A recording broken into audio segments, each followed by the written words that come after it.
All right, good evening, ladies and gentlemen, and welcome back to VLE Challengers Cup 2, Day 6. We're ending this weekend off of matches with ULTRALIGHT Academy versus FANATICAL Radiance, a series that decides the first seed coming out of Group D going into the playoffs.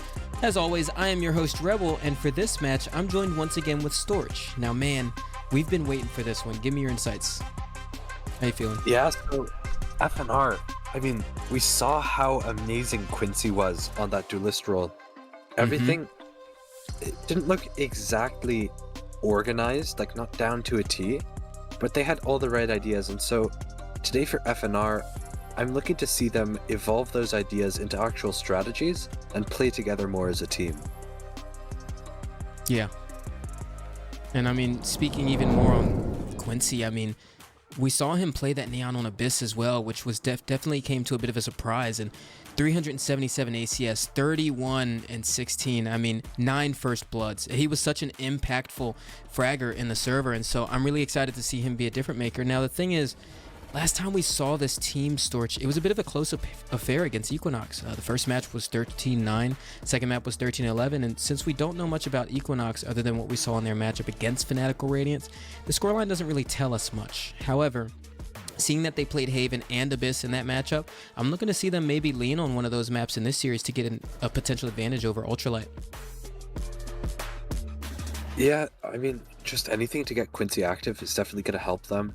I feel like they had a lot of small mistakes, which led them to extra round losses against EQ, but if they can just clean up a little bit, I think it's going to give them a really good look against uLA. Now for this uLA side, I mean, how well did they play that last game? And that game, It does hold a special place in my heart. It was the first game that I ever casted.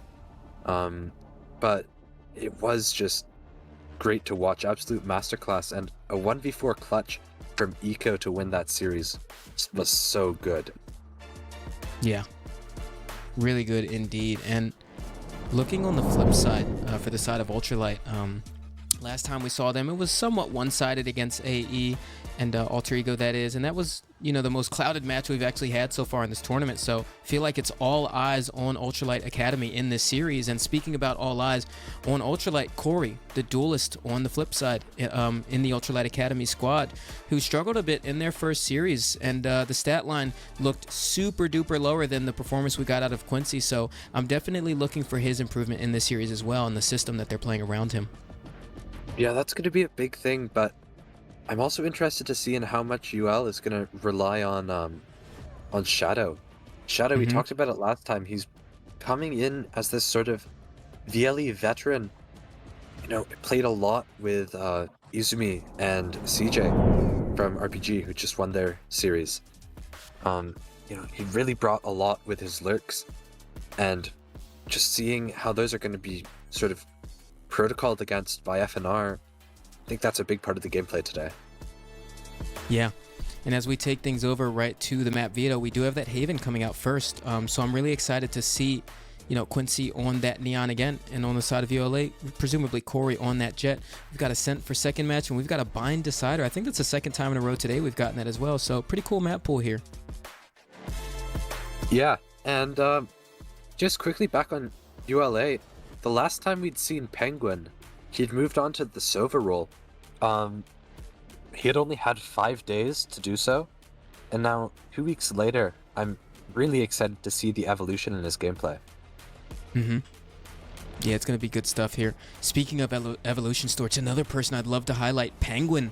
Actually, on the side of ULTRALIGHT Academy, we saw some really good things from him in the server in that last series, including that ace clip that he got there. Didn't win that round, but I mean, really good work from him. And the story of Penguin from the beginning to now in this tournament has been, you know, he was the last addition to ULTRALIGHT's squad in the first tournament that he had here, Cup 1 that was. And then coming into this, now he's got a little bit of practice with the roster, and I've seen that progressive growth from him. So I'm excited to see him turn up in this series as well. Yeah, players, I mean, in just the VLE chat, have been doubting him, even still going on to this season.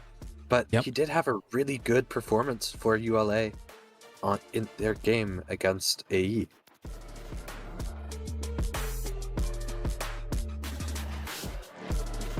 What sort of Yeah, comps do you really. think that we're expecting here out of these teams on Haven? Honestly, these teams love to switch it up on us, Storch. I thought that we were going to see that Yoru ISO again from RPG earlier, and we got Yoru KO. So, to be honest, on Haven, I'm not entirely sure. Ultralight Academy seemed to be a more principled team. I know that's a word that we like here because it talks about returning to those fundamentals and the ways that the map is played majority-wise and keeping the players comfortable with what we usually watch in the game, right? So, I think Ultralight Academy are going to return to that style, but Fanatical Radiance, I mean, they also had some principled ideas, but the comps weren't necessarily what we're used to seeing, right? We had a Neon on Abyss last time we saw this team play, so honestly, I'm not sure what to expect from them on this Haven coming into this. Maybe that Neon again, you know, I would presume, but Ascent especially might even throw a wrench into that when we might see a Phoenix, I don't know. But my hopes are up for the innovation from them. Yeah, and I mean, Neon isn't picked a whole lot on Haven, but I can't say that I hate it. Does have really good use with the wall for CXX, and I don't think it's a bad pick here. Now, loading into this agent select, let's see what happens. And Penguin instantly hovering the KJ. Don't believe that's going to be the pick. But yeah, we're seeing again, Robbie, this one-size-fits-all comp, maybe, from ULA. And we're seeing a Sage hover, but apart from that, the deadlock on Asteri worked really well for them in their last series. But it looks like they've decided to move Corey onto Sentinel and Shadow onto Duelist. I don't know if this is just the agent hovers or if this is an actual thing. And no, There we go. But the Cypher deadlock comp, I mean, if you get practice with it on any map, you can apply it to any other map, I guess. So that's their logic here, the one size fits all. And now, an interesting comp coming out of FNR. KO, not one of the most played initiators on this map, but can still have that effectiveness, and maybe the flashes, there's a lot more long range flashes on this map that KO can cater to in a place where, you know, maybe a Gecko couldn't, or I guess a Breach would be the one-to-one comparison. Yeah. I think it looks fine for FNR, but they're gonna have to prove themselves here with this comp. You're absolutely right. And I think you and I talked a lot about that Neon KO pairing earlier as well on that Sunset map. And both teams actually played the KO. One of them had a Raze, one of them had a Neon though. So slightly slower micro when it comes to those engagements, but I mean, not really too much. You talked about the amount of distance you can get out of the breach stuns and, you know, where you can actually throw those flashes to help out the Neon. And so it takes a lot more prep to be ready on that KO. And it honestly surprises me that we see so much KO being played in this low elo series, because KO's a pretty hard agent to learn. I truly think he's one of the harder initiators, and so it's really nice to see players, you know, really learning that role and expressing themselves in it, because Boomered on Fanatical Radiance, we saw him play it before and he was exceptional on it. So I'm definitely looking to see that from him again. And Quincy on that Neon like we wanted. Now, talking about ULA, you mentioned Corey on that Duelist once again, but we've got that Cypher Deadlock comp coming out, and you don't see that often here on Haven. I've seen it on Lotus at times. We definitely see it on Ascent so much. It resurged in Challengers so much recently, but Haven, talk to me about how you think that could work out for them on attack.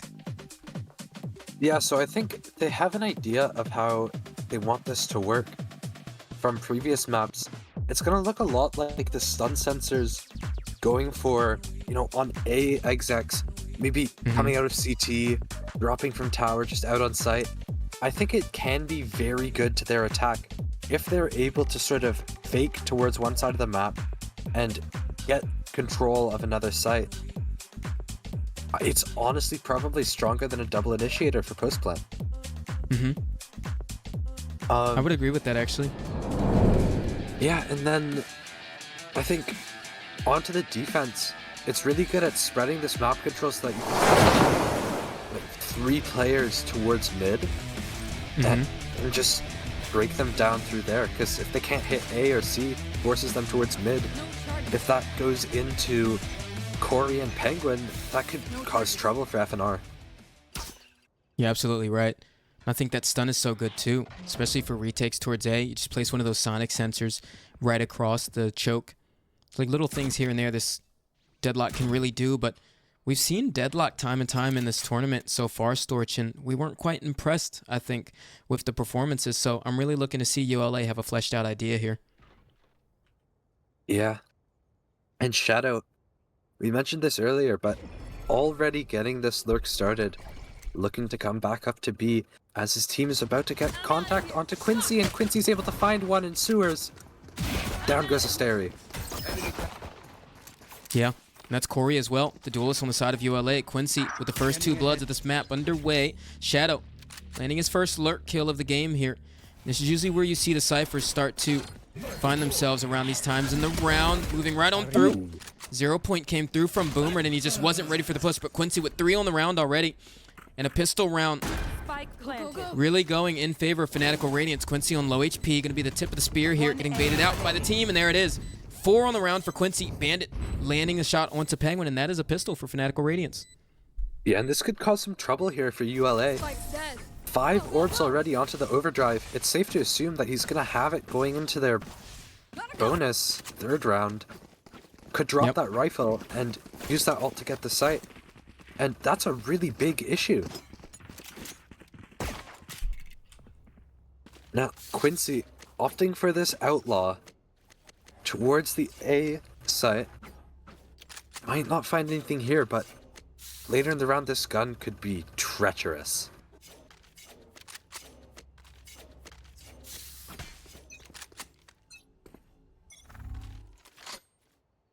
Quincy already, yeah, and Quincy already on that outlaw as well. So you see them prioritizing that power.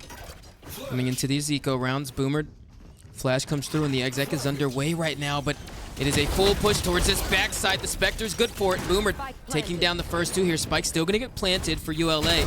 And right now pushing towards the backside. Penguin with the triple click takes down Boomer. He's left on to 10 HP, but trying to do the damage towards backside. T-Nex giving him all the pressure here. 1 HP on Shadow. And he gets completely defeated there. Trying to cross over towards backside. Penguin going down again. Asteri, good dinks here. Only damage left in store to be done. 55 HP. Astral Star coming through. Bandit confirming the kill, and there it is. 4 left alive for Fanatical Radiance. Yeah, and this is what I was talking about, Robbie. Only 1 member of FNR goes down that round. Now suddenly, that outlaw can maybe try and find a pick and then get the orb, and it can go right to Boomered. Quincy, a little unfortunate, not able to find any picks that round, can't get that overdrive up. However, still really strong position going into this 3rd round for FNR. uLA here, they don't know, I don't think, about this outlaw, and so they might not be cautious about it. We see Asteri with the light shields.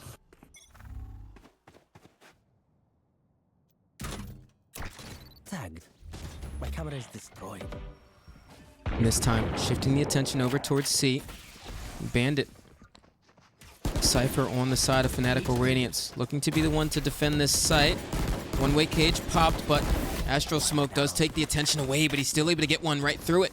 Nebula giving him good cover to do that. Aldrone coming through. Quincy taking it down, so Bandit can play over towards the Log's position here. But Cyber Cage come through, and that's a full halt for this uLA attack. They're going to have to regroup here.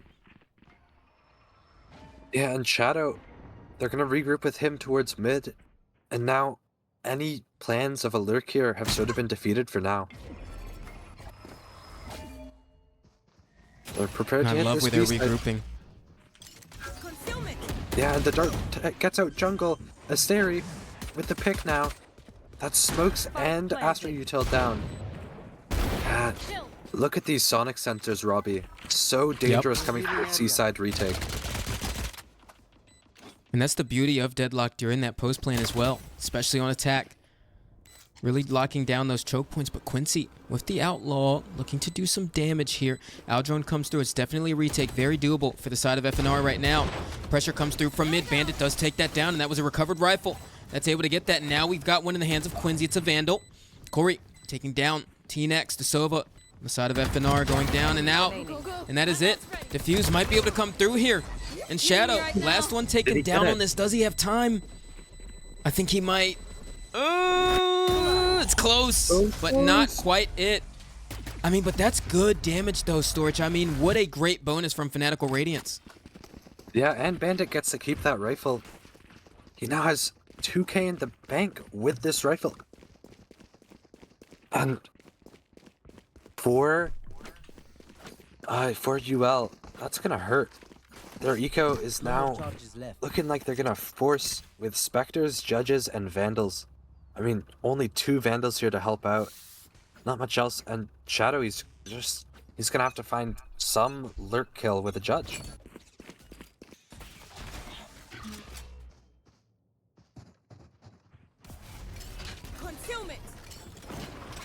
Jungle, once again, looking to lock down this mid space, and right now, very heavy prioritization of this B site by Ultralight Academy so far. You don't see them pushing into the extremities though towards A-Link, but Corey got different plans going into the dark cover here, but the communication from Fanatical Radiance waiting that one out. Bandit able to take him down there, and that's the duelist taken out of the equation, and Deadlock as well, so you can slip onto that side a lot more comfortably with this setup. But Penguin left by his lonesome towards mid here. Hunter's Fury in hand, but presumably not going to be able to use it here. Spectre landing onto the head of Quincy. Bandit with an immediate trade. Right now, it's just the game of the spam, but Jungle, he's waiting for the bullets to come down to peek through the nebula there, and that's it.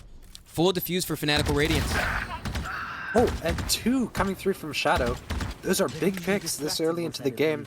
That is going to give a pretty decent hit to that FNR economy. Yep. And now, Shadow, he's going to have this hero rifle on the Cypher. Are they going to leave that to the lurk? Or might they give it to another player and prioritize a weaker gun on that lurk? Looks like they're just going to go for a group towards A. And wow, what a start for Bandit and Quincy. Bandit 3 on the round last round. And Quincy, I don't think I've seen any of those kills, but Silent Assassin did get the 4K on pistol. But great start to the game nonetheless. Yeah, absolutely. Now, for ULA, I feel like they've had a few careless gunfights and put themselves in some very dangerous positions here. I think that might be why we haven't seen them get much onto the board yet.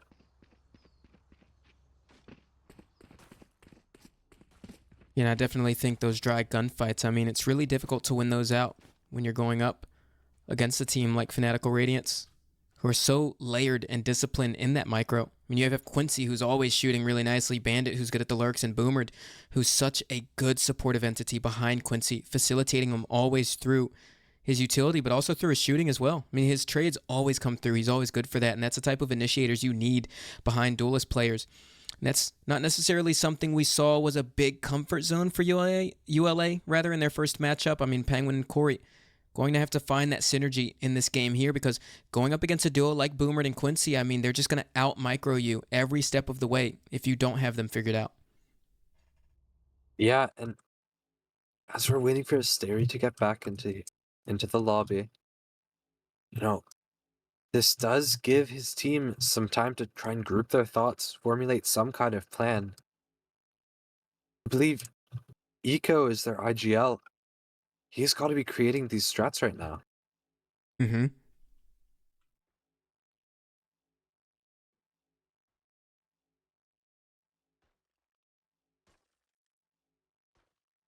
Definitely time for the brains of the server to work.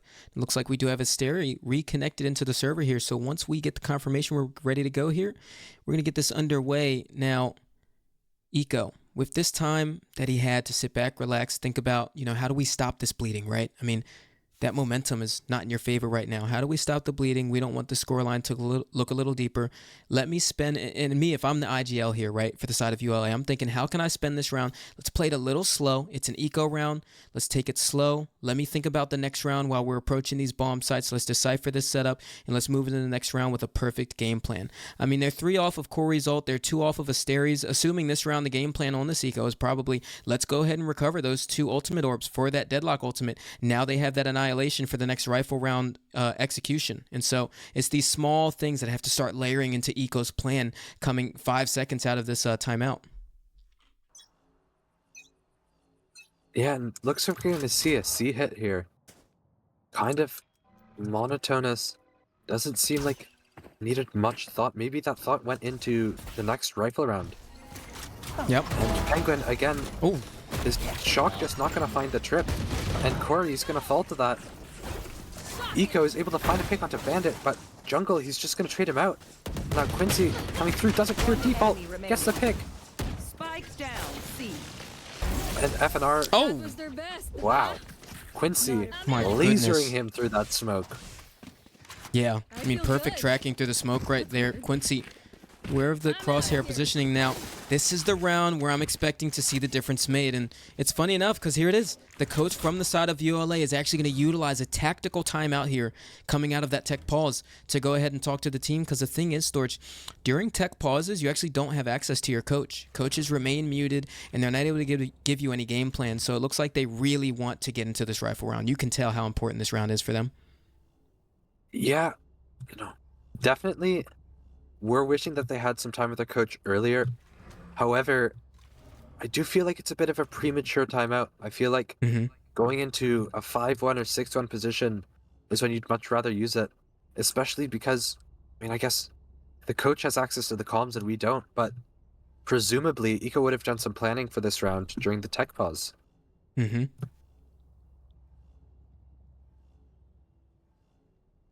And now, what sort of things do you think we're going to see from uLA? Are they going to try and bait out some rotates, or what might we see? I honestly think some bait out rotations would be really good for them against this comp. You know, Fanatical Radiance love to play dynamic, especially with Quincy's movement. Yeah, I mean, especially in the first series we saw him play. He had that operator in hand, he takes a shot, and he's already at B site just off of the sprinting of the Neon alone. So it's those types of repositions you have to be aware of, and I think they're going to play towards that. But this round, I'm expecting to get an ult orb here. I mean, they have 2 ults already online and very close to the other 3, so ult orb's definitely going to be gathered.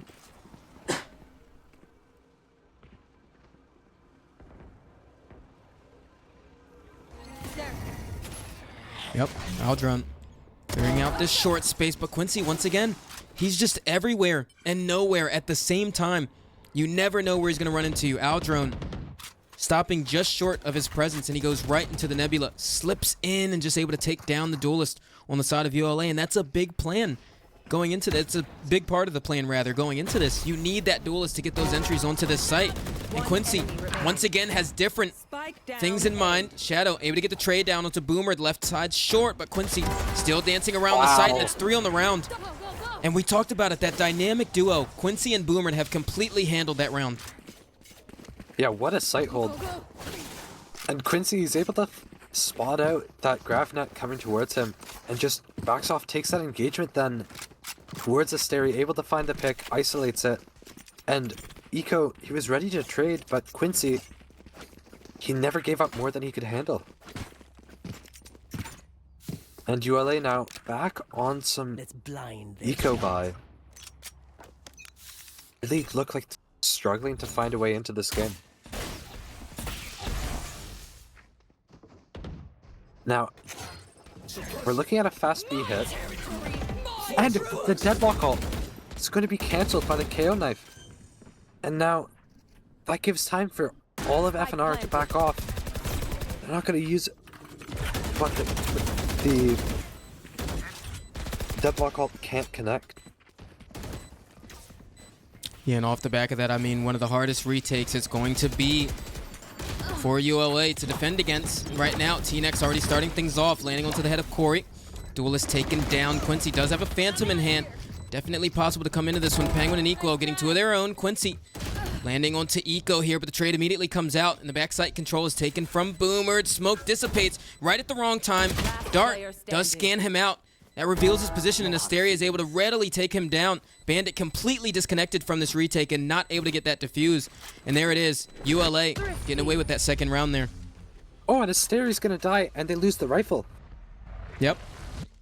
Wow, but what a nice take there from uLA. Really holding down that site. And we saw a few premature floods from FNR. Specifically Penguin, he's able to give up that Vandal. And then, of course... Penguin's able to recover that Vandal from T-Nex. And he's able to find a huge pick onto Quincy immediately afterwards. And at that point in time, the retake was kind of finished. Yep.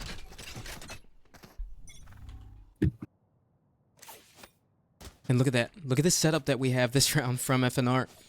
Very heavy prioritization towards that B because uLA have loved it. I think there's 3 rounds we got just a straight up B pop. But this time, attention's over towards Garage. And the Cypher over here towards Logs on C. Does hear that drone coming out. Callouts coming through.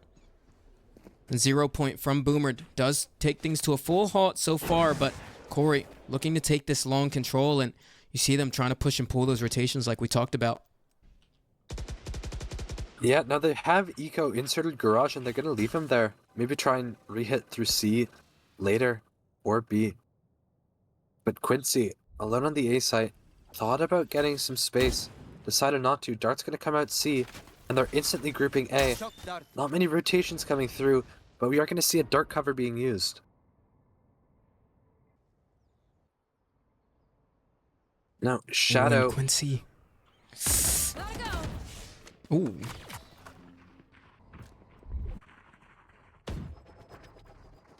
"30 seconds left. And they're hitting A, but Shadow, all the way lurked up B, hears these rotates. Quincy in sewers now, though, but to take contact, gets picked off by Corey. And that's a huge hit for this retake. FNR losing half of their firepower. Sound sensor up. And I mean, Corey on 10 HP as well. Nobody's shooting out the Dart either. Playing on the site, getting scanned by both. Retake commenced. And there it is. Flash comes right on through, and that's that deadlock utility. Have to take care of those at the choke point on the retake. But Shadow, trying to activate the lurk there, completely gets taken down by Jungle. And that game sense comes into play, the heat of the moments like this. Fragment landing into the Nebula, but Eco still undercover. But Boomer running right on through it. And right now, leaves Asterion 1v2. Looks for the second shot. There it is, 3 on the round. Looking for the 4th, and there it is. Wow. No charges. Clutch from Asteri for the side of Ultralight Academy. What a confidence booster. And that's big. We saw it just a couple rounds ago on that B exec. The Annihilation goes down to the KO knife, and Asteri not able to find anything, but it's okay because off the back of that round, they almost have it back.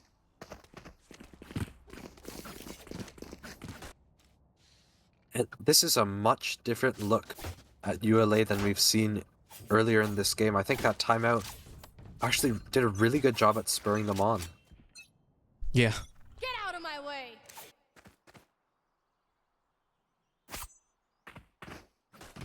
Here. Yep. Blade Storm activated for Corey. Approach towards this C site. Does see the jump stop from T-Nex early. Shooting out the sonar. They're still creeping up towards this site. Now the bomb is still back towards their spawn, so it looks like they don't want to quite make a late game commitment towards this site, but Corey getting tagged out by the Dart. Gonna make a rotation of things here, and I love what uLA are doing right now in the IGLing. You see them going for those push and pulls. Go up all the way to C long. Even pressure them right at their front doorstep and look for a reaction elsewhere. Definitely textbook calling this round.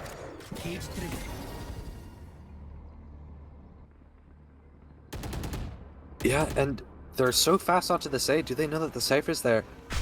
Now, Quincy got tagged up pretty heavy when he took a fight out of Garage. Gonna try and go for the re-clear on Shadow here.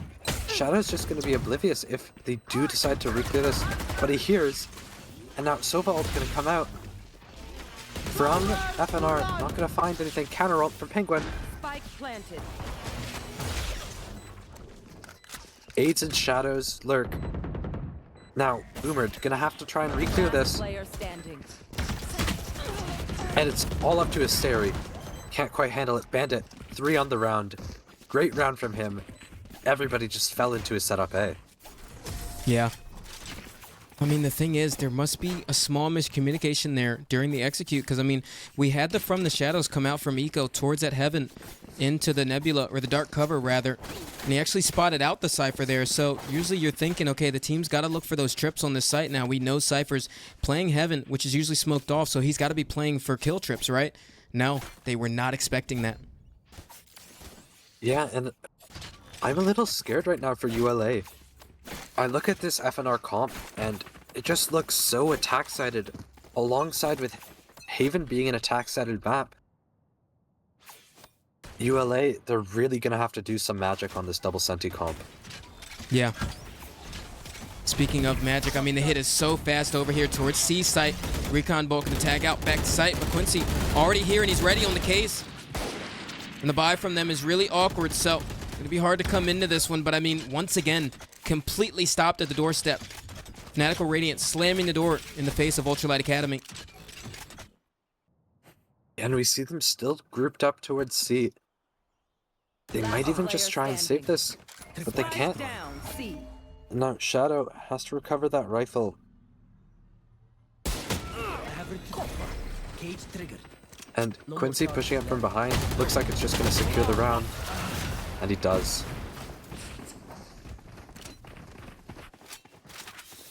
Charge and shoot. Easy enough. I'm out of here.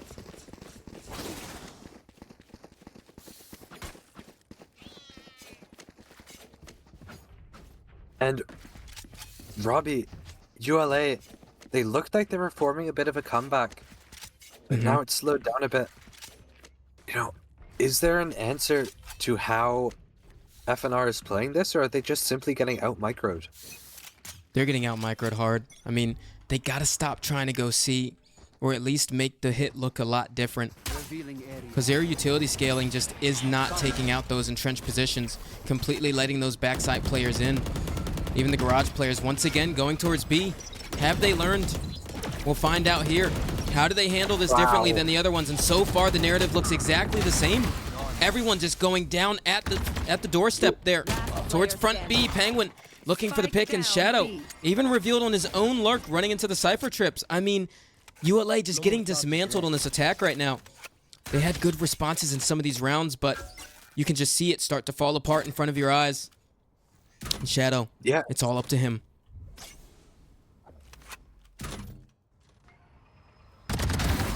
And he can't manage it.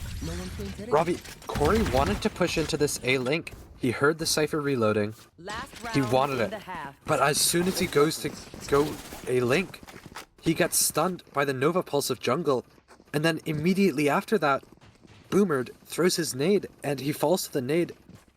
Such amazing util usage from FNR. It's so layered. And shortly before this match even started, we took a look at the comparison between the stats between Quincy and Corey. And I mean, we're just seeing that narrative play out live right here. Quincy's so much impact right now, and Corey yet to find any impactful rounds that are convincing that he is really leading this team into these XX well.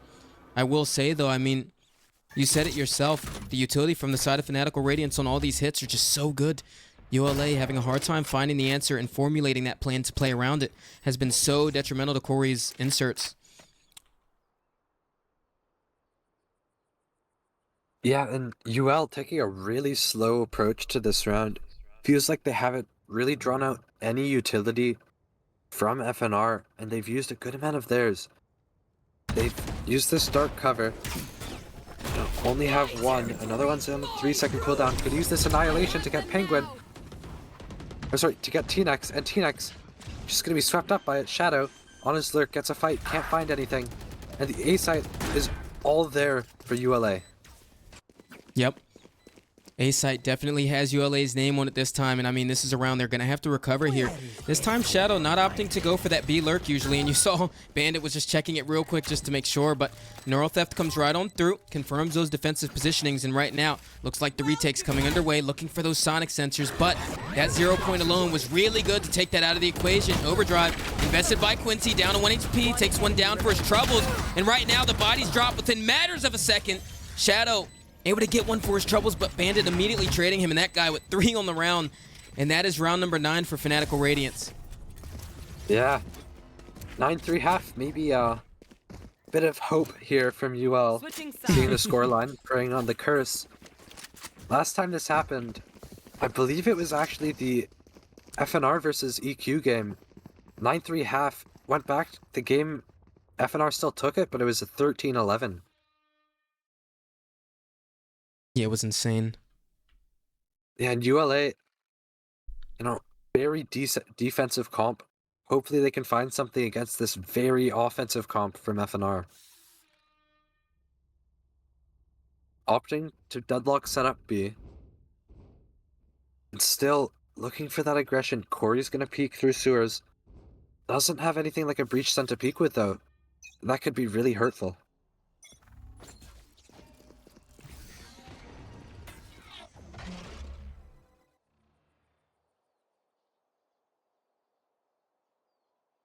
And so far, going into this attack, quite approach from the side of FNR.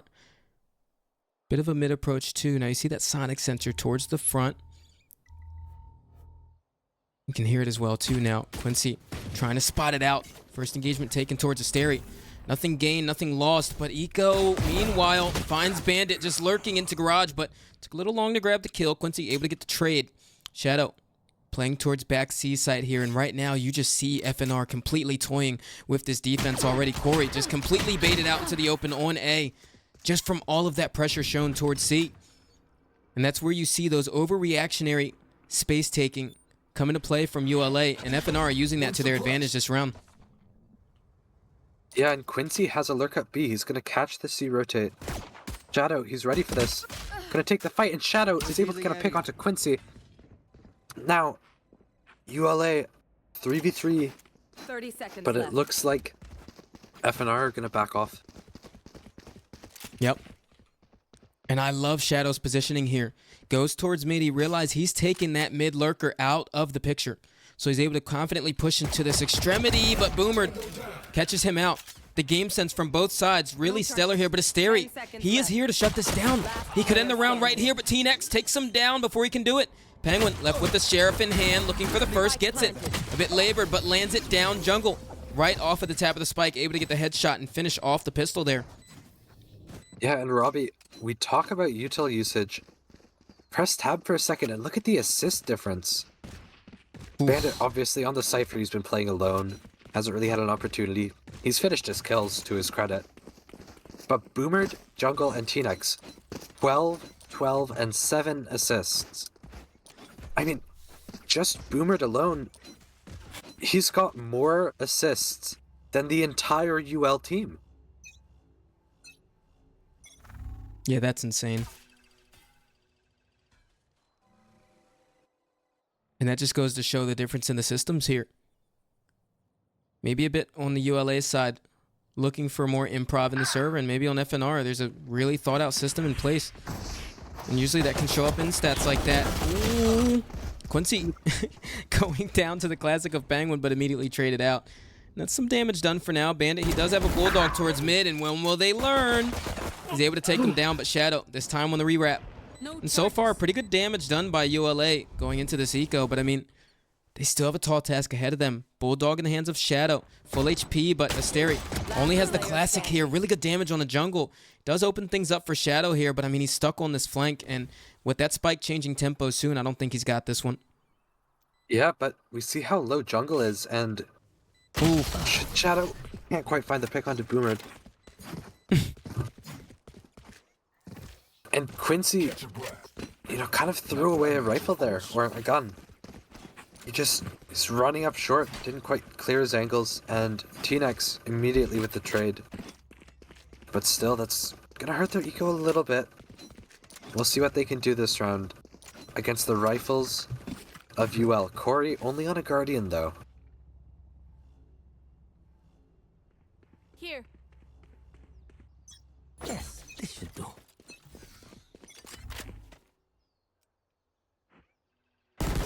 Eco, Boomer. looking to take contact. Yeah.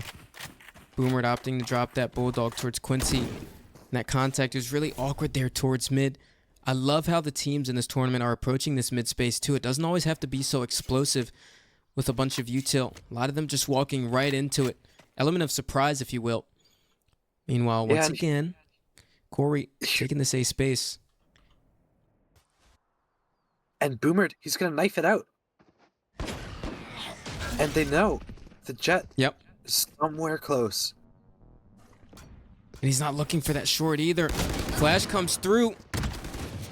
Goes onto the ground, but he's not able to get away from it. Corey still goes down in that corner, and Penguin gonna have to back off the site here. And we've seen him be a demon on this site before, but I mean, look at this regroup from FNR. They're playing it really smart. They've got time to work with. Bandit still working his picks towards mid. Yeah, and Robbie, Corey's Guardian actually fell off the map. Boomered, unable to get a gun. 30 seconds left. Ready for this C-take. Flash is gonna miss. Quincy has to go in dry. But they have the site. And Bandit gonna get picked off by Eco. 4v3. FNR have somehow gotten an advantage in this round.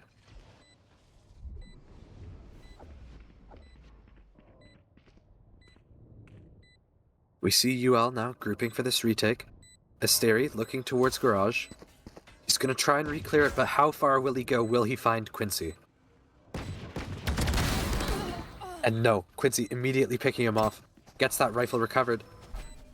He's gonna try and go for this wrap CT, Robbie. It looks like they want to go for this one too. But when you're up against that Astra, you have to tap as quick as possible. The dart completely scanning both of them out, and the spams are able to come through from TNX.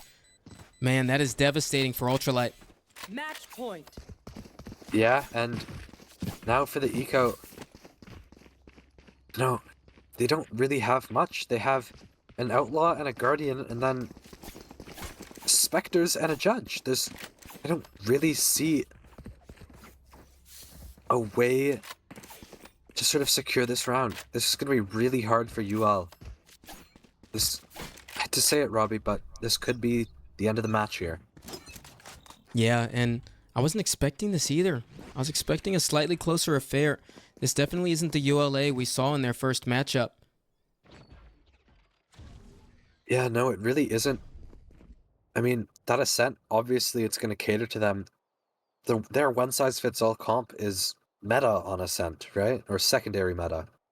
Mm-hmm. But showing why one-size-fits-all maybe isn't the best protocol everywhere. An approach over here towards Garage. Dark cover comes through. Once again, that's a full halt. Very quiet reposition here. Bandit clearing towards this A site. And this is where the Cypher setup is too. Almost walked right into that trip, but look at this. Again, Storch, we've got the B hit coming through. And Quincy coming right in, gonna get spammed here. He's tagged, but no spams from A-Link to come through. They might look to get aggressive on this one, but the tap goes down. Gonna have to get the picks, and there it is. Quincy right through the nebula, and there it is. Overdrive activated over here towards A-Link. And the race has started, and he's off. Quincy taking down the last one there. And FANATICAL Radiance with a flawless to end the game. Yeah, and that was honestly a really poor performance from ULA. I really hope they're able to get their stuff together for this next map. They were such an amazing team to watch that first game. So powerful against that AE side. And I don't think it's the strength of the sides. That was why the FNR EQ series was so close and the ULA one was a bit of a blowout. I really do think that ULA were just off their game today. Yeah, and the nerves really do settle in. I mean, because once again, just like the other matches we've had today, this is to qualify for that first seed in Group D. So both of these teams have a lot to prove. And I mean, 13-3 scoreline's not a good way to start off a series like that. And you're already on your back foot. You know, Ultralight Academy are already in a position where they have to get a full comeback in the series. Reverse sweep, that is, to actually secure that playoff spot. And so they're going to have to go back to the drawing board during this time that they finally have with their coach in between maps and decide how they want to approach this. Because, I mean, once again, we got no impact from Corey there. And the calling was a bit all over the place. The spacing as well. And so, see them kind of scratching their heads and wondering, where did it all go wrong? Yeah, and I think, you know, a start would be playing together so many solo fights. You know, we saw how easily they lost their numbers, and that's because of them giving up so many mid-round fights.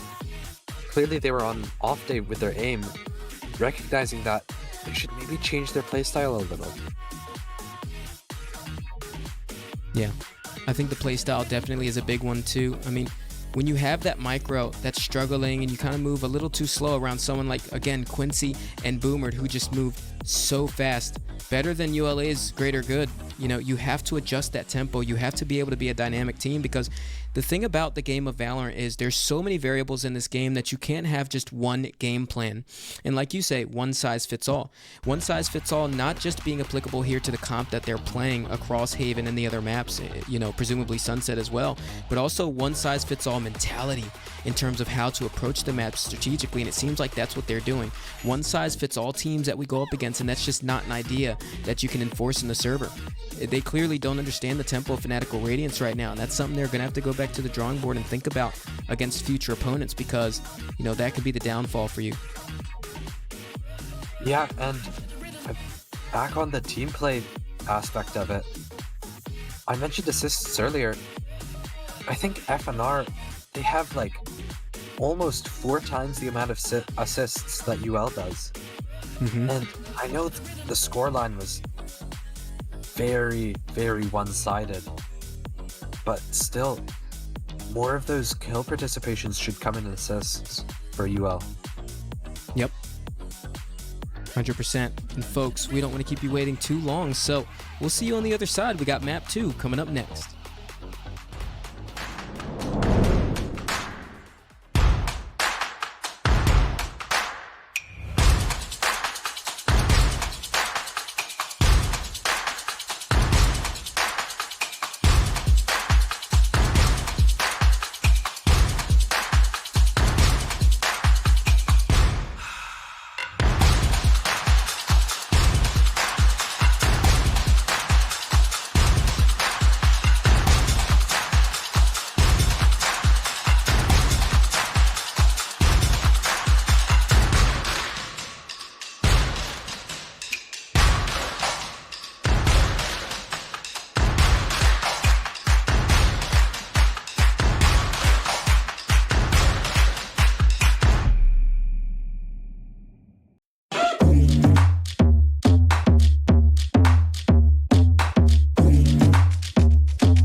All right, folks, welcome back to Fanatical Radiance versus Ultralight Academy. This is VLE Challengers Cup 2 Ascension.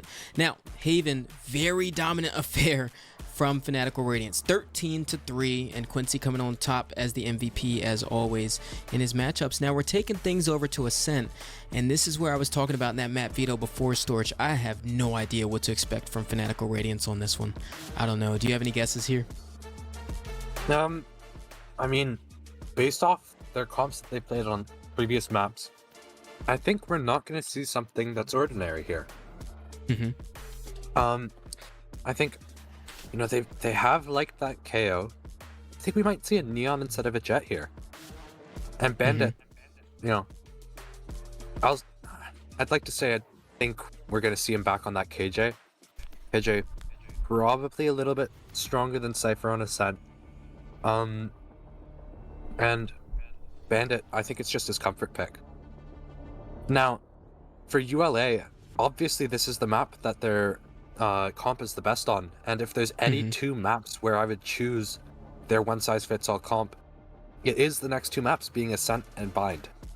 Yep.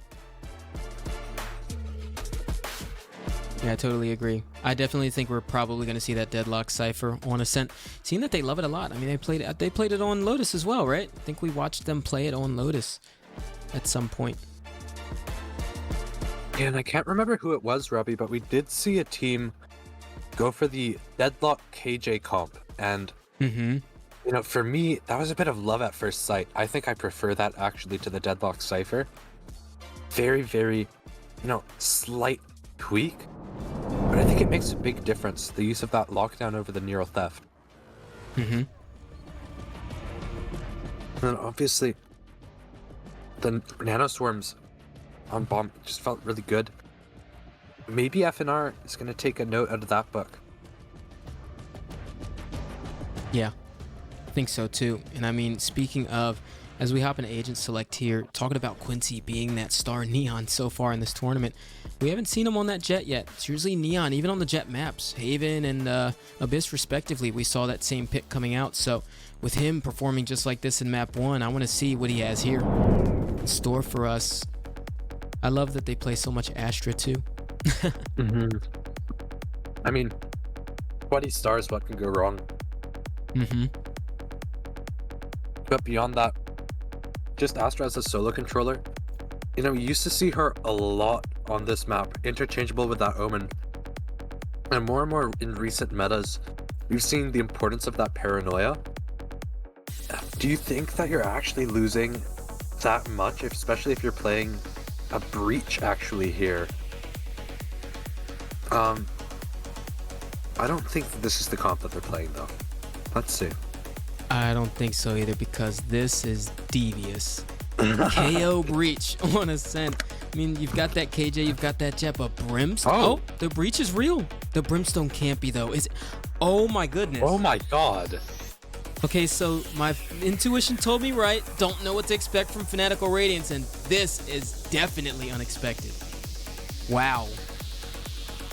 Robbie, what are they going to cook with this one?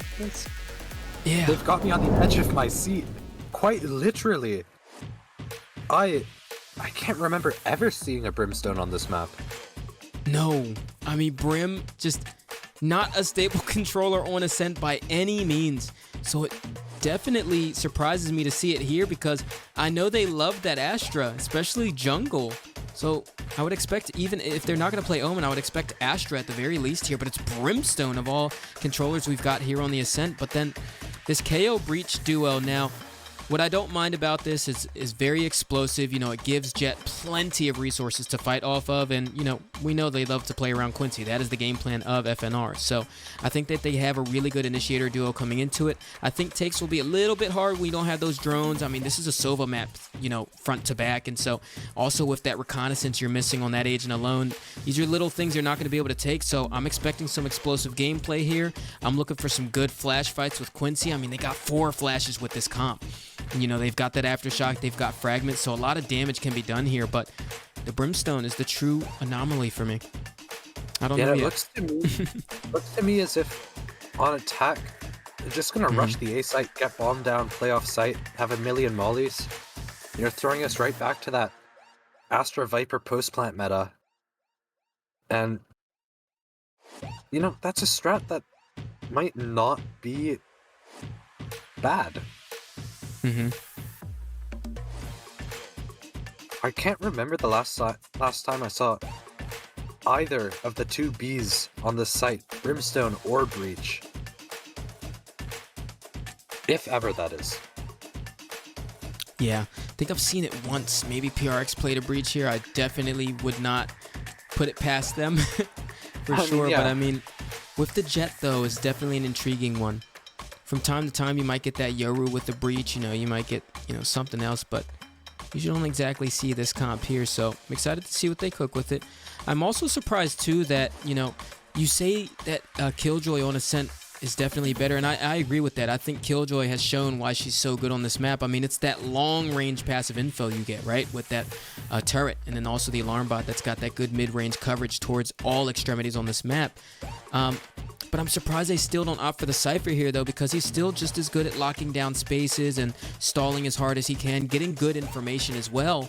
But Brimstone, he's not going to be able to reach both sites at the same time unless he plays like towards pizza every time. And I mean, that becomes readable. So if you don't have that Cypher, you can't like smoke off the choke points for yourself. So they're going to be really dry in terms of sight deterrence abilities on this side too. Yeah. I'm curious to see how they actually navigate around that on attack. And when I say that KJ is better on this map, I mean, in the current meta comps, I really like how she looks. But here, I definitely agree with you. They're giving up so much space towards some extremity because they're going to be pushing with Quincy on that Jet by using Boomer and Bandit, the two initiators. And, they have to have something that can fully lock down a site. Yep.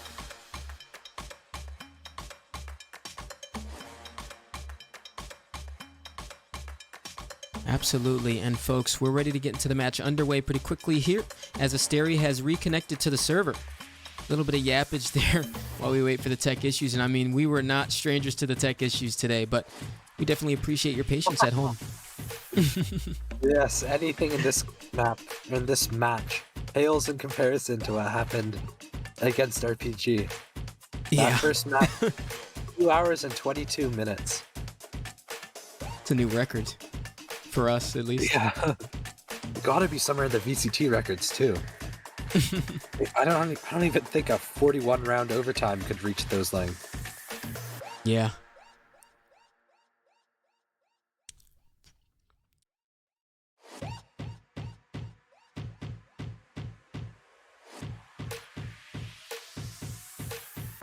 Here we go. And we've...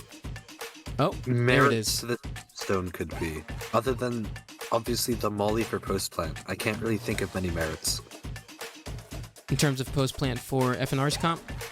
Other than any merits about the brimstone, other than the post plant molly.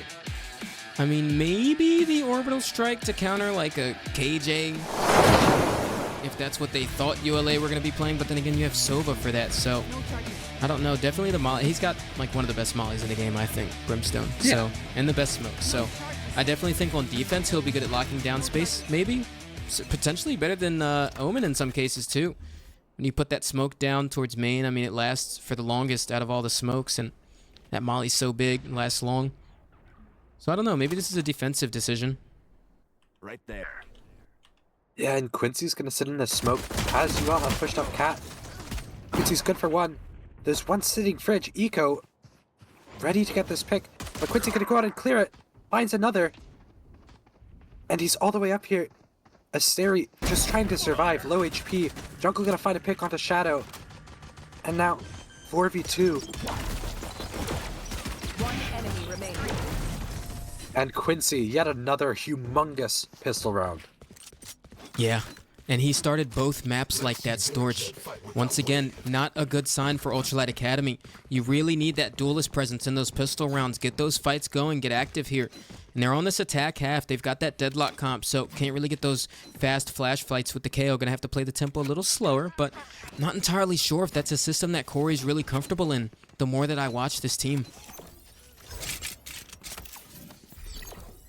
Yeah, I'm really really liking how FNR is looking. It seems like they've improved so much, even just from their first match. And Quincy, early pick onto Penguin. Eco gonna try and crash on him. Quincy still down. This outlaw gets flashed. Has to try and back up. Finds another. As Terry falls, T-Nex gets Corey through the smoke. Eco, low HP at mid. And Shadow is main. Quincy hunting for more. Yeah. I mean, who is Quincy? And tell me why it's ass-bass right now. Because, oh my goodness. The movement there, really nice with the Outlaw. Such a demon in these Eco rounds, always. Speaking of Eco, we've got Eco here on the side of ULA. Really inserted deep towards this mid position. Dark cover. Able to get him back across, but he's 30 HP. He doesn't want to get spammed out here. He's still going for the peaks. Outlaw, gonna spot him out. Not gonna go for the peak. Jungle, very disciplined around the Endeavor, but backstab towards mid is Bandit, and classic of Shadow, not able to land onto him. Quincy backstabbing there for mid, and a complete crunch from Fanatical Radiance. And he's already 2 off of Blade Storm. Now, what this allows Robbie is for Boomer to buy up as much as he wants. Maybe T-Nex drops that Bulldog. I don't know if they're going to realize this, though, because Quincy should be able to get 1 orb this round, go for another ult orb next round. They can afford to force up 1. Yep. Okay, let's get set up. Looks like they're not going to opt to. Still, 4 decent guns against, you know, Vandals and, for Shadow, a Guardian.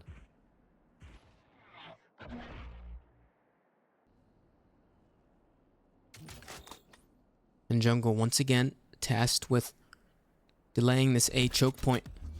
He's playing deep in this A space.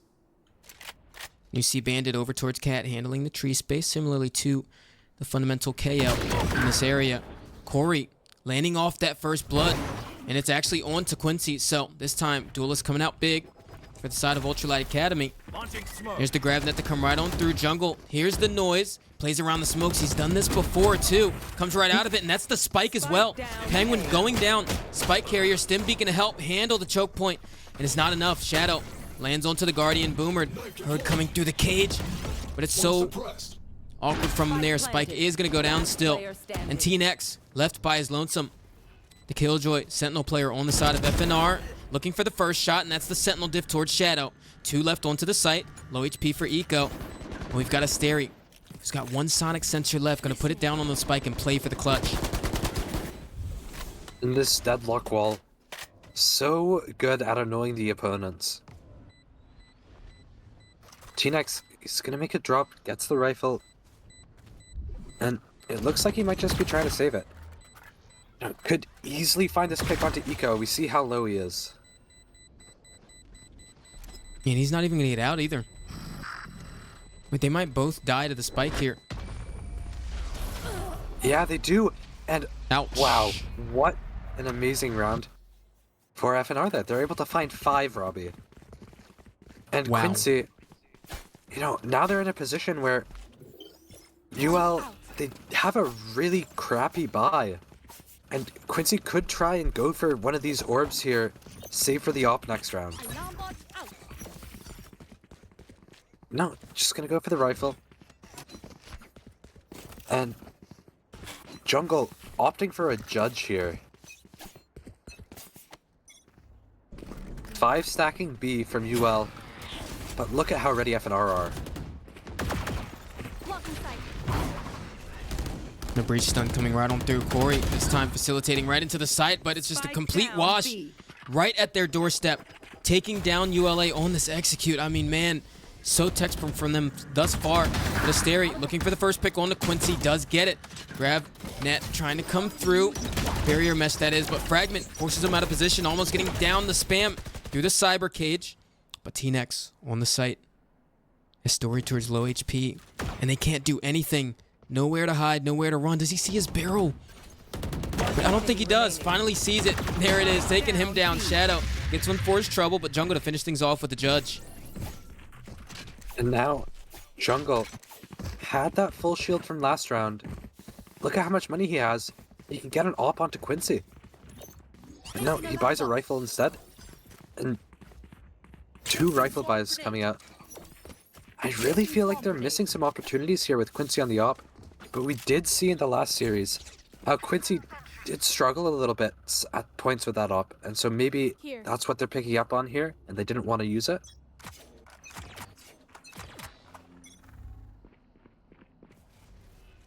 And the intriguing thing this round as well, double nano swarm mid setup there, Storch.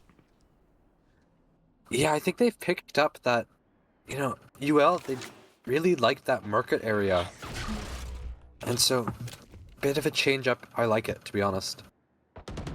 Shadow, very aggressive lurk here towards B. Gonna back off a little bit. Asteri is just able to secure the site. They get a rifle down, but they're gonna run into Bandit. Can they beat him out?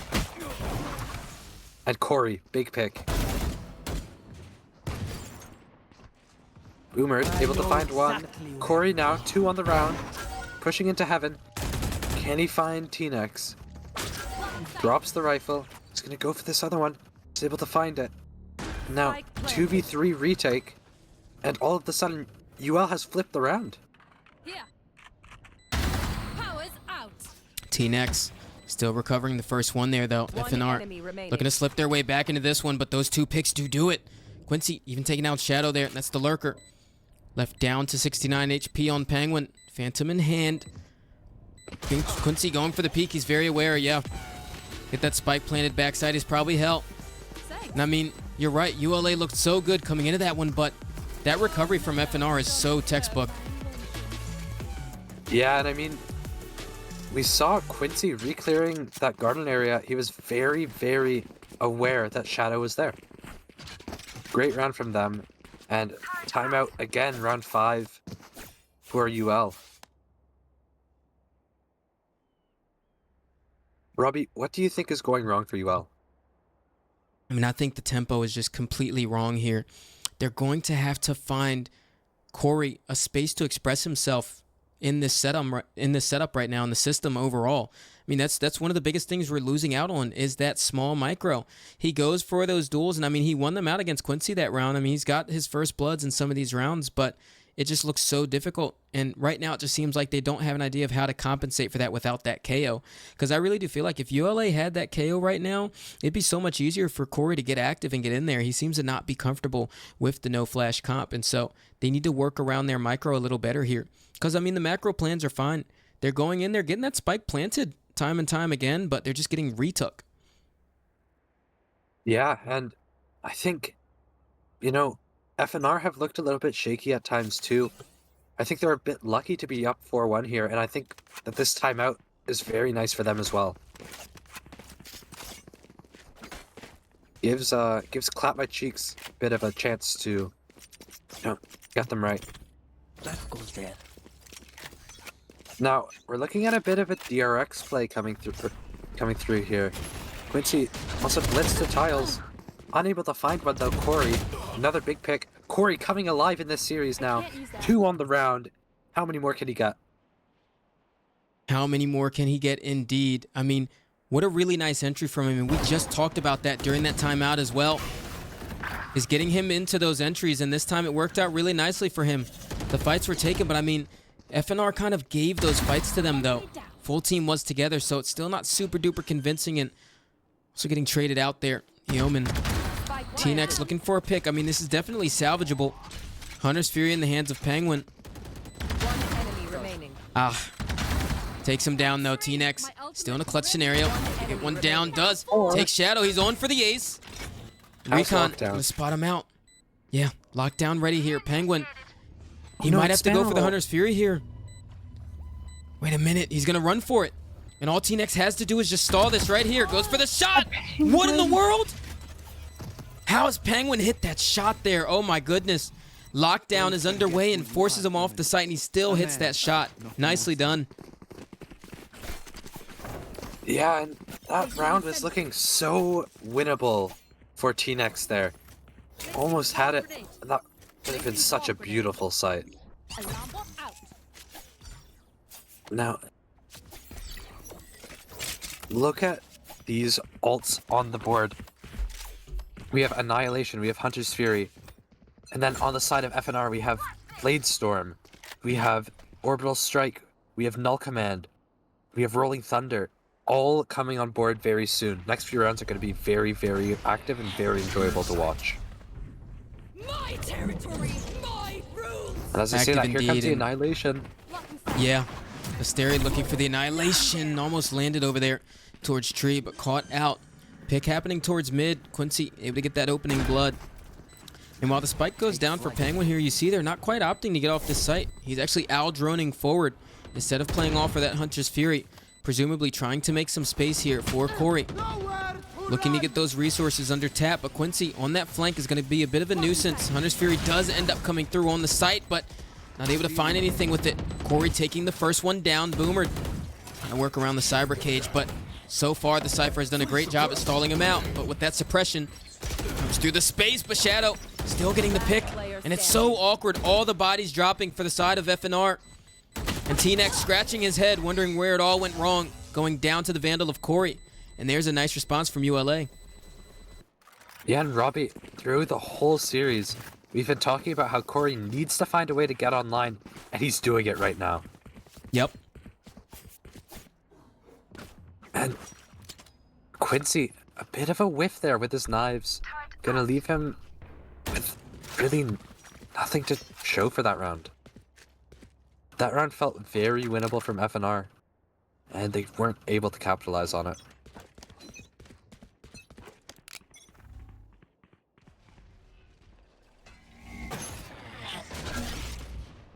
Corey, 0 point. looking towards market. Yep. 0 point getting that information towards tiles. Aware that that Omen player is there, but Boomer playing around the dark cover here. Very dangerous. As his opponent's walking up on it. Aldrone coming right on through. Only Sheriff to handle the choke. He's going to have to back off. And that's it. Aldrone means danger. Going to go for the flash play here. And try to get the 2v1 on the Corey. The peek. It's going to be awkward, but his comrade over towards A main. Only with the shorty in hand, so he's not able to even assist him. Shorty comes out. Yeah. And they've slipped right past him. Spike planted. Corey wants the smoke. You see him rushing. Went intentionally for a peek over toward Quincy. Gets the pick. He's feeling himself right now. How much damage could he do going into the CT spawn?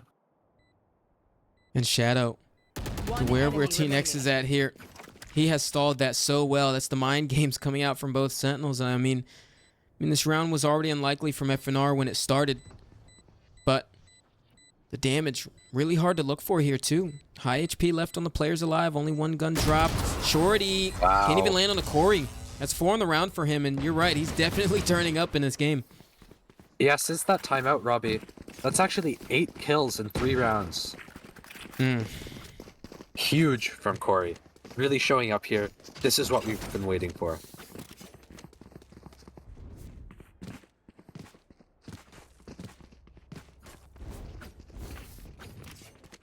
And now, all evened out. FNR have to find some kind of response here. They do have a lot of ults to use, though.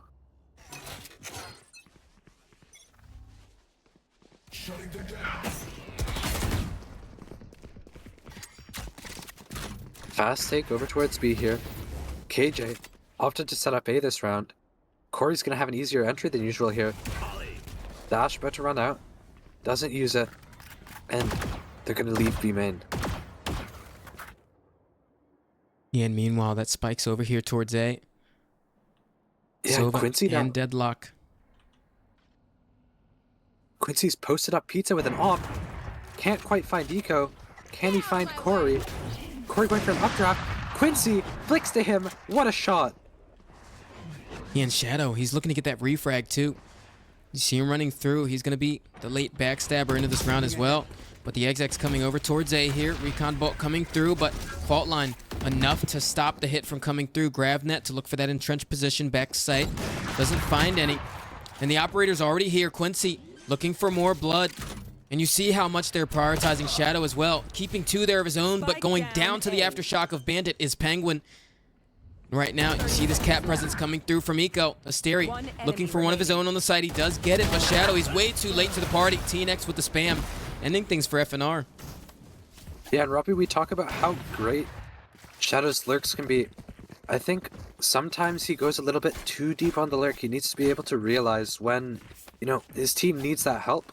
In a 5v4 lurking on the other side of the map, that's a 5v3 that's practically unwinnable.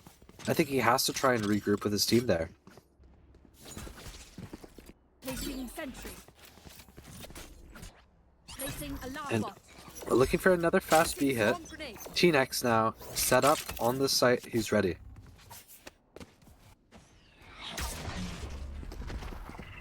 Yeah, it looks like we're gonna get a fast one here too. Recon bolt already coming through, but there it is. We talked about that brimstone and that incendiary grenade. So much to deal with. Already comes down. Fragment to follow up towards Switch, trying to get Corey out here. But the barrier mesh towards Spawn, trying to catch him out. There it is. Headshot there from Corey, and even the entry onto the site. He gets two here. Looking to facilitate even more, but has nothing to do it. Dry fighting up into it. And right now, the rest of the team playing for the retake. And Rolling Thunder coming out a little bit prematurely. One enemy Gonna remaining. try and clear this. Logs, Quincy in a 1v3 now. Has one on the round. For the 4K, gets two. Now, Penguin, position backside. Shadow, all the way towards mid. Looks like he's disconnected. 1v1. Quincy gets the information that he's behind. Oh! And Penguin! Wow. And Penguin, I think he shut down like 3 or 4 clutches that round. Or this match. Yeah. Really well done from him there. I mean, you saw uLA were taking a lot of 1v1s there. And I mean, when you're going up against a team like FNR, who seem to be very disciplined in the types of styles that they like to play and the type of comps they like to play, you have to be careful with those dry peaks. I know Corey had 2 on the round, but that over peek into CT sometimes is just not necessary.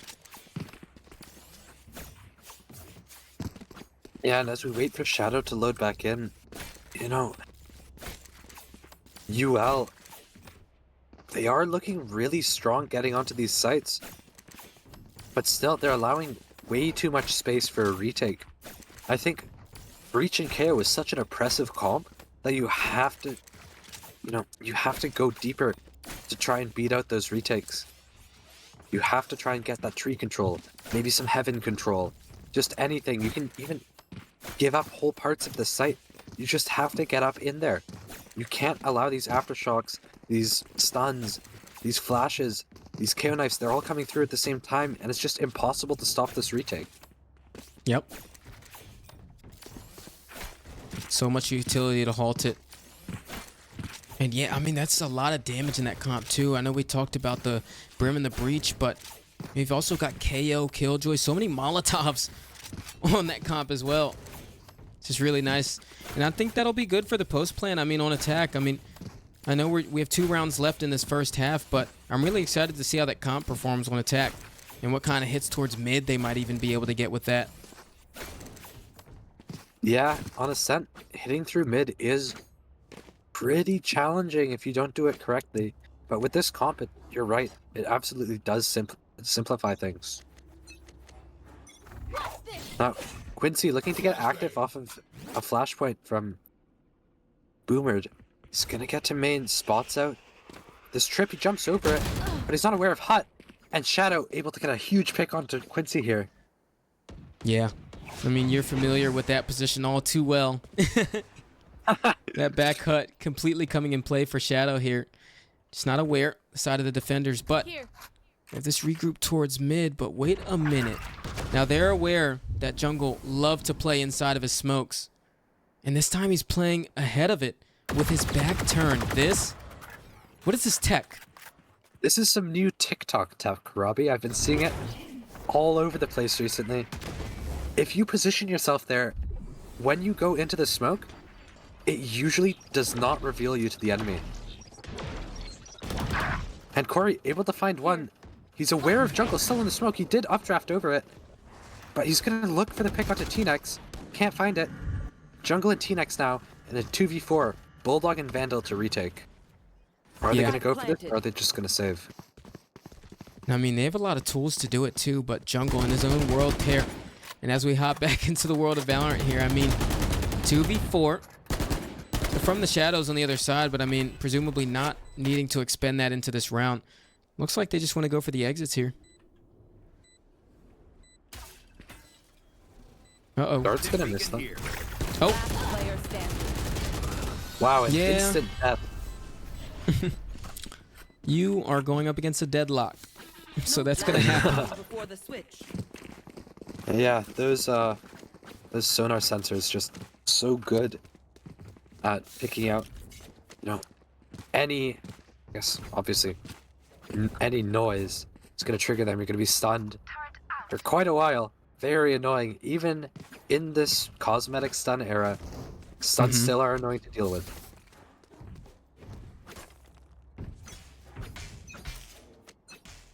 And I know we mentioned it earlier, but I'm really... Oh, and Quincy shuts down Corey. I was just about to mention Corey. Really impressed with how he's been able to handle this game. Yeah.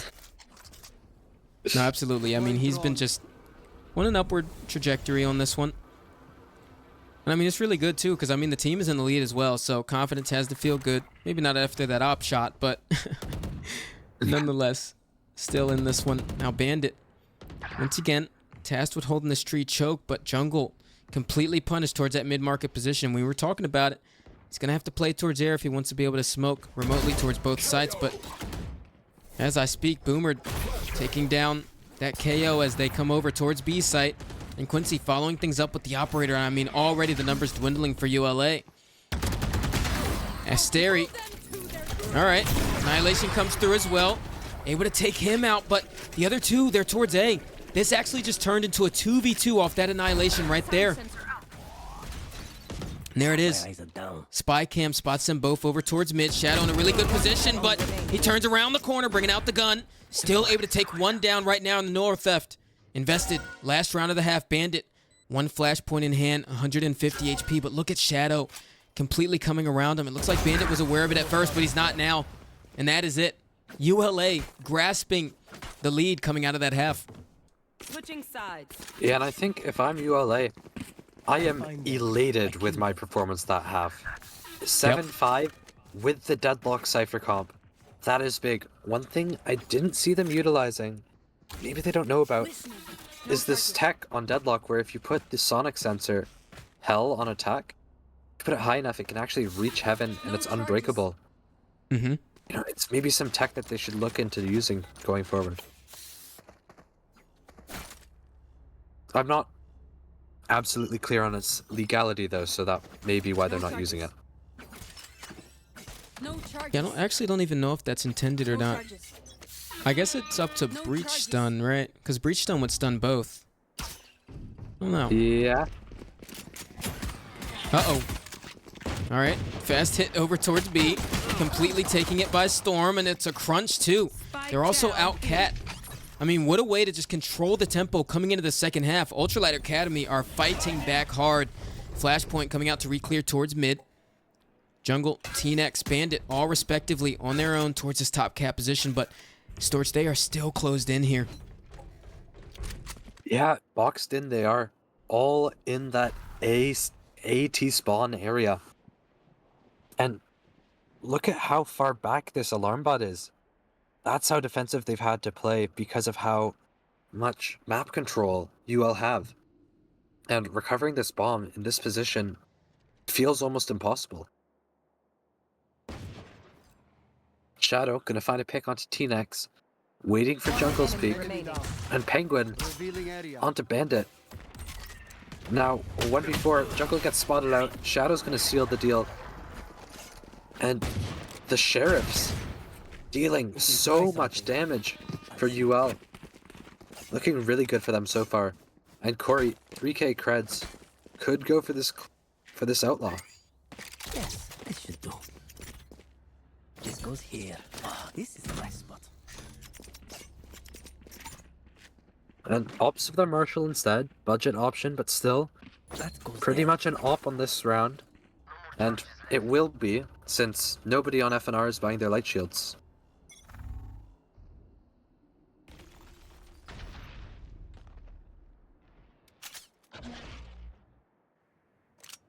And a full walk up towards Cat as well. Taking some of the space here. The sonic sensor once again in their space, but they pinged it right on out. It's a fight coming from A main. And he comfortably knows that that's where the hit's coming through too. So he's able to play towards this site. Not worried about main here, but very awkward engagement. Gonna opt to go towards backside. And look at how dynamic FNR are about this endeavor right now too. Coming right into the sky smoke here.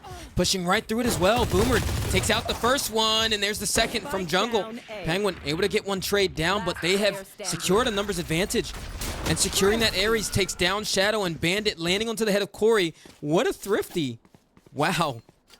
Yeah, that was very organized, and you know, they're just showing why they picked the comp that they did. Very strong at just getting active on attack.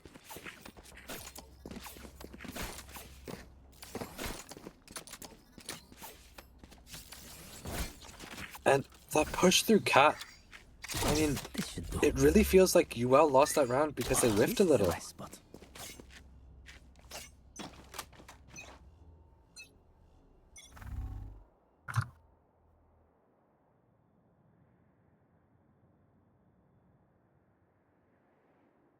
And Eco, the IGL of ULA, trying to clear out this top cat space by himself. Not worried about any peek from tiles from the time being. It's actually Boomered looking for responses towards A as the rest of the squad is B. FNR once again taking the super slow, super drilled. Barrier deployed. And there it is. Sound cues come through. And that forces out that barrier mess. Shot out already. No longer a piece of utility from Asteria in this round. Gravnet, the only thing left. Now they've done their job towards B, so they're looking the next box to check off in this round. Come towards mid, re-clear for Cat. Take away the space. You've got to be aware of the Sonic Sensor this time, though. Goes right into the smoke. It's a little labored, but Quincy still winning out that engagement. Coming right on through, and there's that Sonic Sensor activating Asteria. Moving much faster now. Corey only with a classic to do the job on the site, and it's not enough. Yeah, and Boomered late A main able to pick off that that charges. generator player. Now 5v3 retake and no smokes, no jet to create space. This is gonna be really hard for UL. Commencing things coming into this. Break towards door, Quincy. Watching the angle with the Sheriff, but the Cyber Cage comes through a little late there. Last player Recon standing. landing on the side, able to take one down. Quincy losing the armor there, but still taking out Penguin in a flawless from FNR.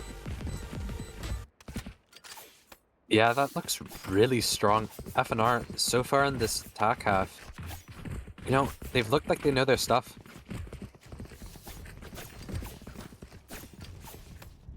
And Quincy, yet again, popping off.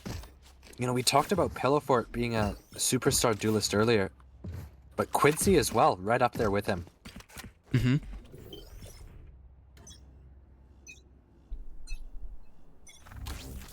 Sound sensor up. Now, bit of a default approach coming out of FNR. They're going to try and grab this cat space. They fully regrouped now. And this is just going to leave Boomered. You know, I think he's ready to throw another fake knife, Robbie. It might hit A off this. But now they're going to regroup with Boomered. Step Ooh, coming Penguin. out. Uh-oh. Shadow. Spacing was awkward there. Stun comes through. He gets away from it. Trying to look for a second. Not able to get it, though. Mystery left with the task to be done. Landing onto the head of Boomered. There it is. Job done. And that's 2 on the round for Asteria so far. Evening things out here. Last player standing. Going into the 2v2 scenario. But Bandit, I mean, what a complete shot.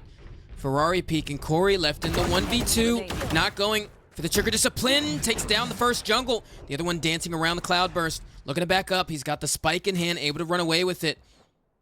And Corey hears this sound, but still looking over towards A, but realizes there's only one left. So rotation comes right on through. Planted, and I think jungle's going to get aggressive here too. Plants really close to CT here. Running right forward. They missed each other. Wait, He won't even know he's behind him. He's planted Jungle for can stairs, hear so he him. might turn around. jungle? What? What did we just watch? Wait, what? What has jungle done there? Here. Clutch. Wow. Huh. And Corey giving up every sound cue known to man. Jungle Yeah. focused on market. Huh. And we saw a moment like that from both of them that round too. I mean, as jungle was running towards B away from mid, Corey was still looking towards A main. So maybe the comms were misheard. Maybe they said like last, one A main, one cat, or like last one in both areas, something like that. But I don't know, marginal errors coming out from both teams in that clutch there. And it's looking like they're going to use this timeout to figure that one out. Yeah, I mean, it's got to be some HRTF bug, I hope. And that round's really gonna hurt FNR. It was so winnable for them. And then they kind of tossed it right into the hands of UL.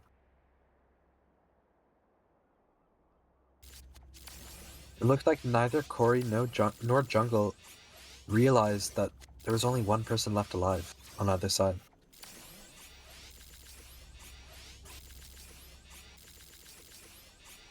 And Bandit calling this timeout here, I think, they do still have both timeouts. This could be something that could give them some sort of momentum.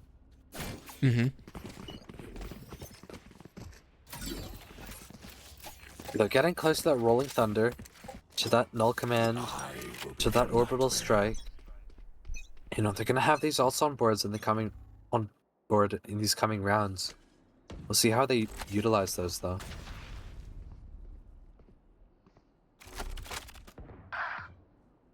Boomer, early pick onto Corey A. Asteri getting intel that Quincy's there, but Penguin ready lane to take this fight. FNR just gonna back off towards mid. Yeah, Asteri tried to knife the nano swarm there, so that's new tech. Oh, Eco finding damage onto Quincy. Quincy really low now. And Asteri grouping with Shadow here. It's just gonna be a cat hit, and Boomer has all the main control. The grab net comes through, he's forcing right through it. Lands onto Quincy, and it's done so well. The Sentinels on the side of Ultralight Academy have played this so well. The Deadlock and Cypher. And Bandit left by his lonesome to look for the clutch here. Full HP and full kit in hand, but he's going to have to clear the corners here. Hopefully, not expecting the right side corner though. Shots are labored, but Eco does get the kill there. Alrighty. Yeah. And UL stringing together some rounds here. Looking really nice for them. Now Orbital Strike and Null Command online for FNR. Looking for this pressure again. They really like playing this KO alone. That goes there. Using that knife to fake. And I think UL have already picked up on that fact. Right there. And they're unfazed by it. Right there. Yeah, it's a good observation. With this A split coming up pretty quickly here. Once again, same setup in terms of the sonic sensors towards the extremities. So once again, gonna have to deal with it before it lands. Up to Quincy here. And Fragment, the timing of that is so good. Just completely denying Shadow from coming through that sky smoke. And there it is. Null Command invested into the round. Quincy with the first blood onto Corey. And there's that duelist diff we've been talking about. Asteri on the site, gonna almost die there to the aftershock and forced off even further with the nano swarm, but Eco completely wrapping towards his cap position has become a thorn in the backside of Fanatical Radiance right now. Still moving forward with the take here. Annihilation to come through to try to get the position from Hell, but it doesn't bounce far enough. And that is that ultimate taking out of the equation here. And T-Nex left onto the site, completely crunched out. Still getting the kill after the dark cover hits him. And right now, Penguin looking for a clutch here. He's done it before, can't do it again. Bandit gonna take him down, and there's round number 8 for Fanatical Radiance. Yeah, and they had that Orbital Strike to use as well. Should Bandit have died there. Really, really great round, I think, from FNR. They did a great job of getting on that site, holding their positions. And, not trying to overextend too much. I think Quincy Right there. got a little bit overzealous. Overpeaked a little bit. But nothing too bad there. Really great round from them. Cover going out. And Eco gonna pick up some early contact here towards mid. Can't smoke for himself. Quincy ready to see him. And he's gonna fall to jungle. FNR storming up mid. And Shadow sitting out of market with a shorty. This could be dangerous. And he trigger disciplines. Finds Oh my through. goodness. Down B. And And the onto damage Bandit. onto the third. Yeah, that is insane. 2 kills with the shorty there. So much impact in the round, and Penguin is being so patient too. Well done from him right now, waiting for the rest of the team to catch up. Corey coming through CT there, but all the picks still go their way. Sleep. Penguin Scanning ahead. able to take down Bandit. That's the breach gone, but still, only the Sheriff left in hand. Trying to look for the clutch here. Aldrone comes through. He's aware of Boomer's position. Spike planted. Shock dart. Spike planted, but Boomer still going to catch him on the off angle, and that's Fanatical Radiance securing their 9th. Yeah, and I think Penguin maybe waited a little too long to peek there. I feel like he could have gotten 2, and the round outcome could have been different had he peeked. Shadow, though, we can't miss out on his heroics there. 2 with the shorty, hitting Bandit down to 1 HP. So big from him.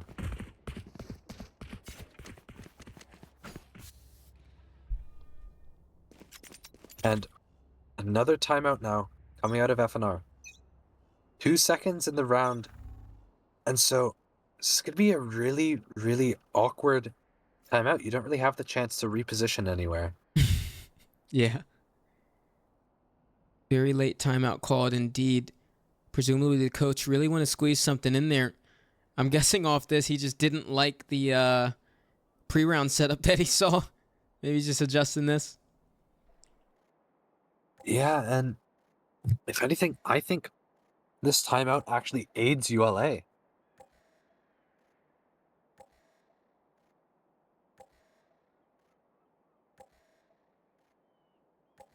Now, if I'm FNR, honestly, I'm playing a pretty similar game to what I was playing before this timeout.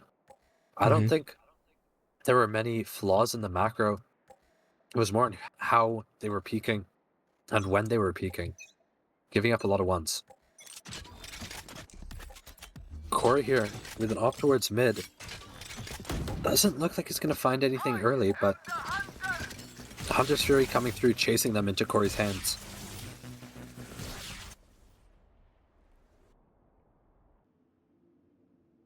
Shadow. Tiles and Shadow Wow. finds a kill. Hiding. Yep. That was nice from him, but Corey landing the operator onto the breach. Neural Theft came through, and that just confirms all the positions. Look at the space they can take now, too. And they usually leave Boomered over here towards A to listen for those rotations, but it almost doesn't matter anymore. Because now the awkward mid-round objective is, how do we deal with this operator? Smoke comes right on through. That's step 1, but he's just going to play in it with a shorty. This is devious, Robbie. Yeah. Eco. Yep. There it is. Get one, get out. Corey's still in the smoke. Gets the first one. Spike down. Looking for the second. Turns his back to him, but, I mean, it's a 1v4. The heroics have to come out big from TNX right here if he wants FNR to secure this round. But the quiet peek comes out from Cat, and there it is. ULA keeping 4 standing, and they're starting to run away with this one. Yeah, looking very, very nice from ULA here. I'm very impressed with how they've composed themselves this game after receiving a bit of a beating last game. Listening.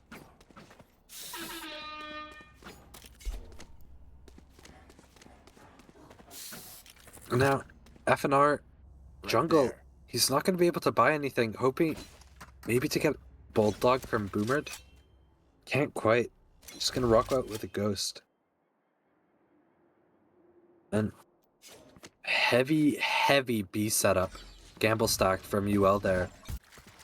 But all of FNR is towards A, and out comes the Rolling Thunder, and Quincy's out on sight.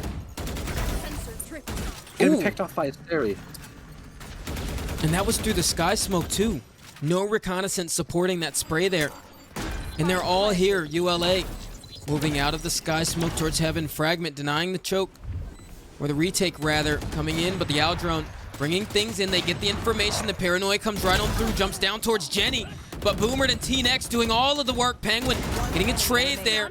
And right now, the site is just complete bloodshed. Corey left with the operator in a hand. 16 rather, HP in a dream. But the problem is there are two so deep playing towards A main already. There is no way he can get himself into this one. Yeah, it's got to be save here. I don't even think he should be playing for exits. But gonna find any, and he's gonna have to get out.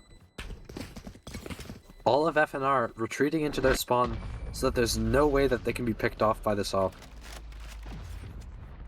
And the heroics from T-Nex holding down that site, that generator position. How many did he get that round? Because he was so effective. Now, timeout coming up from UL. Try and regroup their thoughts a little. I tried for the heavy B gamble. Maybe they don't try to gamble something here. Yeah, and this timeout is pretty important too, because this round pretty much decides how this map is most likely going to look. And so Ultralight Academy going to throw everything they got into this here because, I mean, they're down in the series as well. 0-1 for Ultralight Academy here. So they need this map in order to force things to that third map on bind and get a chance to secure that playoff spot still. But right now they're up, so we're not even a down and out situation. Still some confidence left in the tank, hopefully, for the boys and girls on the squad. And Talia, with this timeout, going to help comfort them as well.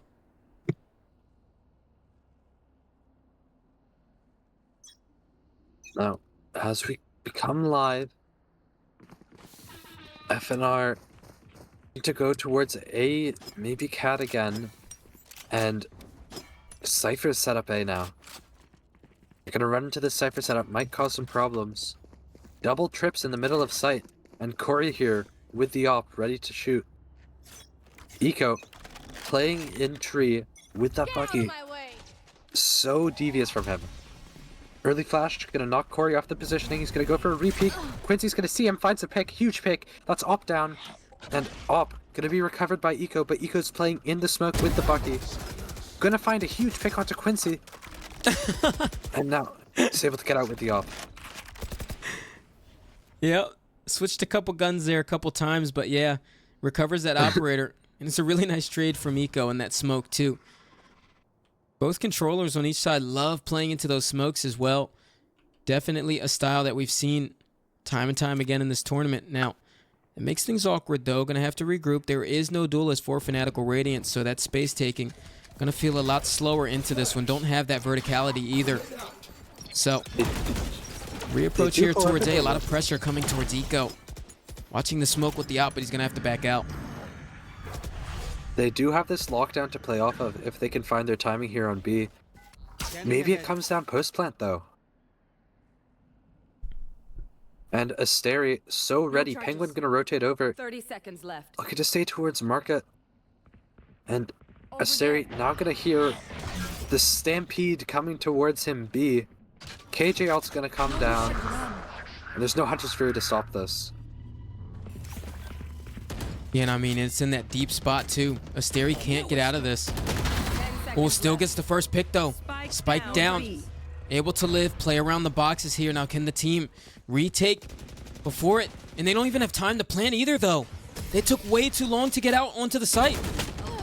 A big mistake from FNR there. The timer running out before they even plant the spike. So ULA finding themselves at map point. Yeah, and they were just trying to wait for that KJ ult to come down. They had to push there to be able to get the bomb down. Asteri on the site holding down, able to find Bandit. Staying there until the very last moment. Won the round for his team. Big round from Asteri.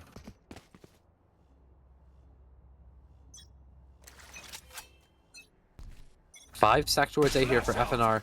Cypher setup's ready. Eco's gonna get the quick intel. Smoke's going down. And FNR, they're just gonna cut a bit of noise. But UL, they've just cleared out that B space. They know that they're all stacked at least towards mid or A, and so they can start rotating. Null command coming out. Ults all around, orbital strike. And Eco getting refragged through the smoke. Bandit gets Asteri. Now it's a 3v4 retake. Yeah, and I mean, ULA is at that man disadvantage too. So they're going to have to find picks going into this one. I mean, it's really difficult because look at all of the utility that is completely bringing them to a halt here. Corey on the flank, not able to do the damage with the operator. Missing that shot, losing out that duel to jungle is huge for the team right now. Only 2 left coming into the clutch. Shadow opening things out, taking down Boomer here. He's off the equation. Penguin recovering the next, and there's the third. How have they completely turned this around? Ultralight Academy looking to secure things coming into a final map.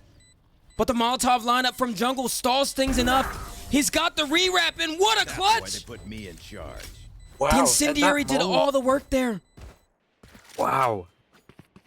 And now, to move it into overtime, FNR have to win this round. They have 0 ults to work with, can't even get any. And Annihilation on board for Asteri. 2 off this Hunter's Fury. You know, UL, they can gather their thoughts. They do have a bit of an advantage here. Need a drop. And correct me if I'm wrong, Robbie, should UL win this match, we'll head into our first third map of the year, or of the season. I think so, yeah. And how exciting would that be, folks? It's Ultralight Academy and Fanatical Radiance, of all teams. 2 really good teams in this tournament. Asteri playing around the A choke point this time. We got a very different look at the deadlock setup. Both of those sonic sensors expended towards the A main choke, so you see them prioritizing the choke points. Even the Cypher setup, very aggressive towards B main. Not worried about mid for the time being. Barrier mesh comes through, confirms no hits can come through anytime soon, but Corey in this reverse sub Rosa position, I mean, this might do the damage in this round. Uh-oh. No noise, though. When Eco gets his contact, he's going to back up. Corey, he's in position to stop it, but his own teammates. Paranoia does hit him, so not able to get it yet, but there it is. Annihilation coming through Asteri. It brings them right to him. Roping them in. No escape coming out of the grab net, but the ability is not good enough to take him down. And right now, man, disadvantage for Fanatical Radiance. He's done it once. Can he do it again? Jungle looking to secure things to go into overtime, and they can't do it. Defenders win. Stepping up when it matters the most, Robbie. Corey, 21 and 19. Best showing from him so far this season. Yeah. And I mean, we get our first map 3 off that too. What a wonderful comeback from Ultralight Academy into that one. I mean, starting off the map, honestly, Storch, I was so worried about it because they come off of a terrible loss in that first map. And then they come in losing that pistol round, and they have completely regathered themselves. And I honestly think those timeouts from Talia are very telling in that case scenario as well. Yeah, and Bandit not able to perform to the levels that he did last map. I think playing out of that comfort zone is really hurting them. This comp, I don't know, man. I don't think it's for them. Yeah. No, I totally agree. I think that this comp had a lot of difficulties, especially with them on attack there, ending things off, and I quite frankly agree. And that's the part that I was scratching my head about in Agent Select is how is that Brimstone going to work on attacks?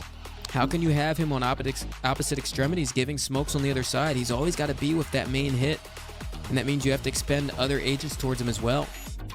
No post-death smokes, no clove. I mean, yeah.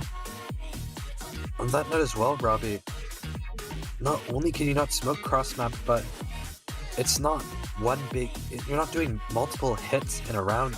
With Brim, it has to be one big hit. You can't recharge any smoke. Yep.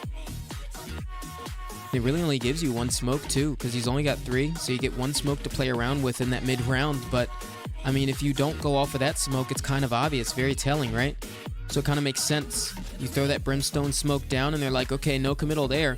Wherever you see the next 2 Brimstone smokes rather, that's where the hit is coming, right? And so I think even the style of having this agent in this comp on this map as well, actually, you know, makes it hard strategically for you to make those fakes come out, because Ascent has a lot of push and pull potential as well. And we talk about that, and you can't really do that as well with Brimstone on that attack. Yeah, and 22.5 seconds on that smoke is a very large amount. And you mentioned it earlier, it is technically the best smokes in the game, but because of it not recharging, you're absolutely right, there's just so much lost value. Yep. Now, going into Bind, this is a map where I expect to see at least one Brimstone. Mm-hmm.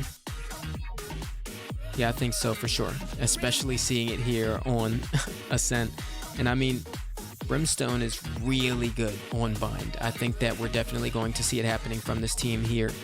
And so, we're ready to get into that action, but we're going to throw it to a small intermission here, folks, because we don't want to keep you waiting. We'll see you on the other side.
All right, folks, welcome back to Fanatical Radiance versus Ultralight Academy. Now, things on Ascent went a very different way than Haven did. Haven, very dominant map for the side of Fanatical Radiance, but ULA, beautiful clapback there on Fanatical Radiance's map pick in Ascent. 13-11, such a close affair, and it's Quincy coming out on top of that leaderboard, and things are going to bind Storch. Man, what do we think about this matchup?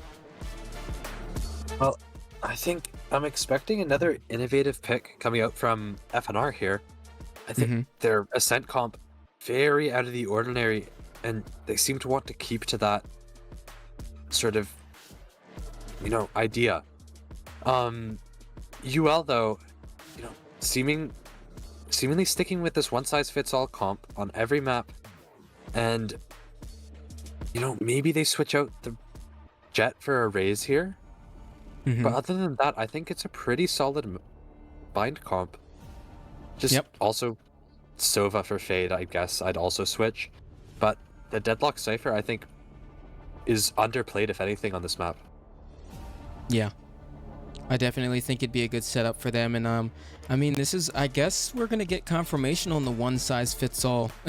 Throwing things over to bind. We're going to see if they actually do play it on so many maps into this. So I hope they do, because I want to see how they handle it here. I think Ascent looked really good for them, especially the first time around. We talked about how drilled that Cypher Deadlock looked, especially on attack too. Usually you think defense is going to be the crazy strong half for a double Sentinel comp, but they're so strong with it on attack. And so I want to see how that plays out on bind if they do play it. Yeah, and I think the key to this game after last game is retakes. Both teams really struggled to find their footing in their retakes here. I think FNR definitely struggled a bit more. Maybe they try... Oh, and we're seeing a big difference here from UL opting for the Omen Viper. Eco maybe doesn't have that experience of the Brimstone, but both teams opting for the Omen over the Brim. This is very interesting, Robbie. Yeah, and honestly, I keep getting surprised by the controller picks on all these maps. I expected Jungle to play Astra on Ascent, just knowing that he loves that Astra. And I was expecting him to play Brim on Bind because we know he loves that Brim if he's playing it on Ascent. And we get the Omen. So both sides opting in for that Omen instead of the Brimstone, which is odd because at the end of last game, you and I were talking about, I mean, that Brimstone's good at locking down bind. I mean, it's a very exec heavy map and Brimstone excels in that space. Omen does not, at least not as good as Brimstone does. So interesting. This is going to be really interesting. I think my brain is hurting a little bit here, Robbie. It feels a little bit backwards, the comp. I mean, UL, I think the solo Gecko is a bit questionable. And then the Omens on both sides, as we just talked about. It's going to be interesting to see how this plays out. Yeah. Going to be very interesting indeed. And I mean, on one side, we've got the solo Gecko as well. Initiator from ULA, and you and I have seen some solo initiator comps in this tournament, and we definitely had some gripes for some of them. And honestly, I think solo Gecko on bind might be safer than, like, say, like a solo KO on Icebox or whatever have you. I think that's something we saw. I don't know. I don't mind not having that Sky, but I definitely think Sky is still good in this scenario when you have the Omen Viper Cypher in the comp, just because you're able to get that long information, and Gecko's more short range based. Yeah, and also neither team opting for the Fade. I think, you know, obviously I've talked to you about this outside of the caster's booth, but Sky and Fade, two amazing initiators here, neither of them being utilized. And Breach, you know, well, it may look like there's so much you can do on this map because of how skinny the choke lines are. He really has a lot of value with some of his other util. It's really hard to find flashes.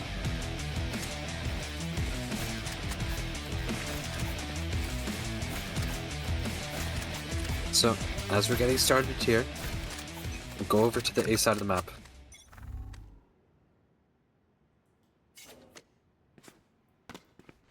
Asterian Shadow looking to come up short, while we have a triple showers push here. Corey, he's ready, up with Penguin.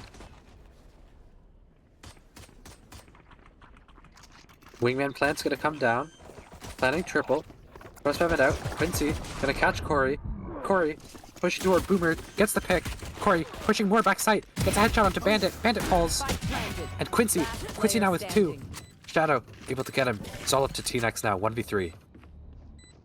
Yeah, and I mean, T-Nex definitely able to do the damage. Gets the first headshot on the Penguin there. Nicely done.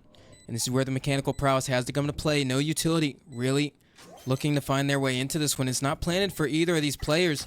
So going to have to come onto the spike. Spy cam comes right on through. And he takes him down. And he almost had that defuse. But there it is. ULA taking that one. Yeah, and that was a very convincing round from ULA. I feel like Corey, you know, got very aggressive backside. And typically, it doesn't turn out too well. But Penguin right behind him, able to get his trades. And it's an even trade-off, which honestly benefits UL a bit over FNR there. We will reveal.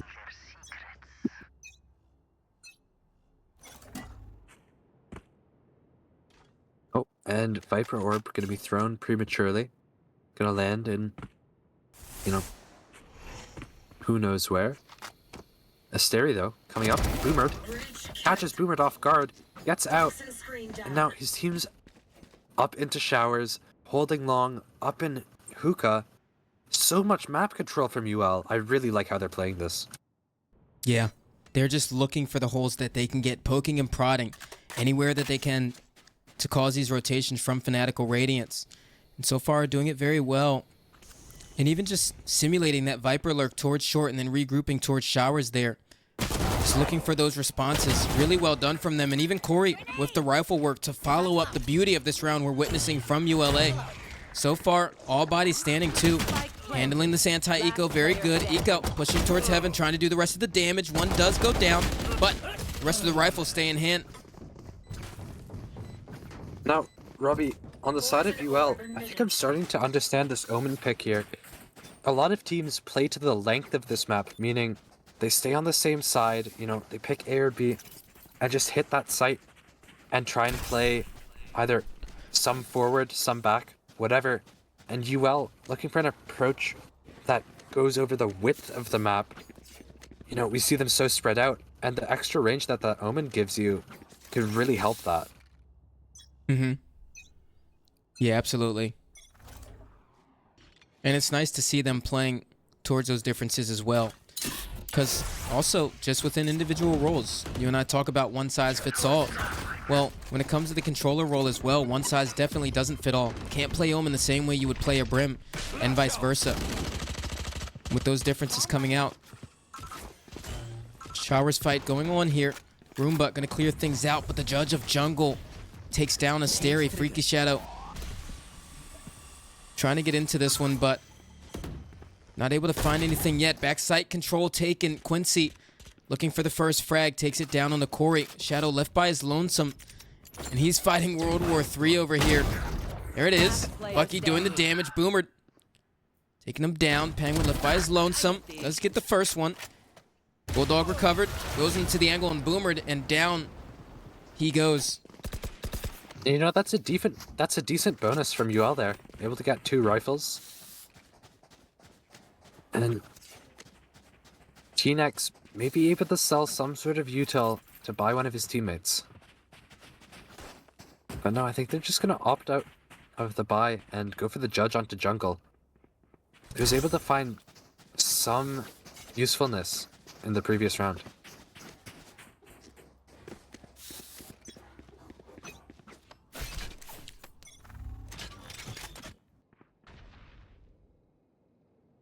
Corey now towards short with Eco. Eco's gonna spot out jungle. Jungle again has a Judge. Should Corey push this, it's gonna be really dangerous. Quincy holding for the exit of the smoke though. Gonna back off. Corey now clearing his close corners. And the rest of UL, they're grouped towards A or B. Corey's gonna TP here, and they're just gonna hit this B. Now, both Bandit and T-Nex are very prepared for this. There's the trip. Bandit gonna get the spam kill onto Corey. Now, T-Nex might be able to find something, can't.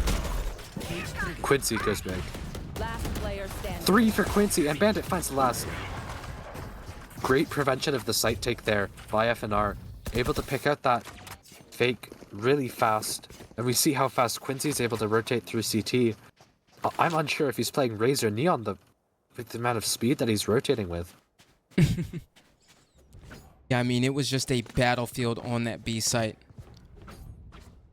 Really good retake there from Fanatical Radiance. Now, that Cypher, really potent agent on the defense, especially on bind. So, gonna have to play around these tripwires a bit better because you saw the entry come out from Corey. And he just gets completely caught out by the tripwires. And so, approaching into the later rounds here, gonna have to decipher that setup earlier on in the round. And that's one thing that's hard to do with Gecko. You're gonna have to expend that wingman maybe sometimes like a Skydog to get that info.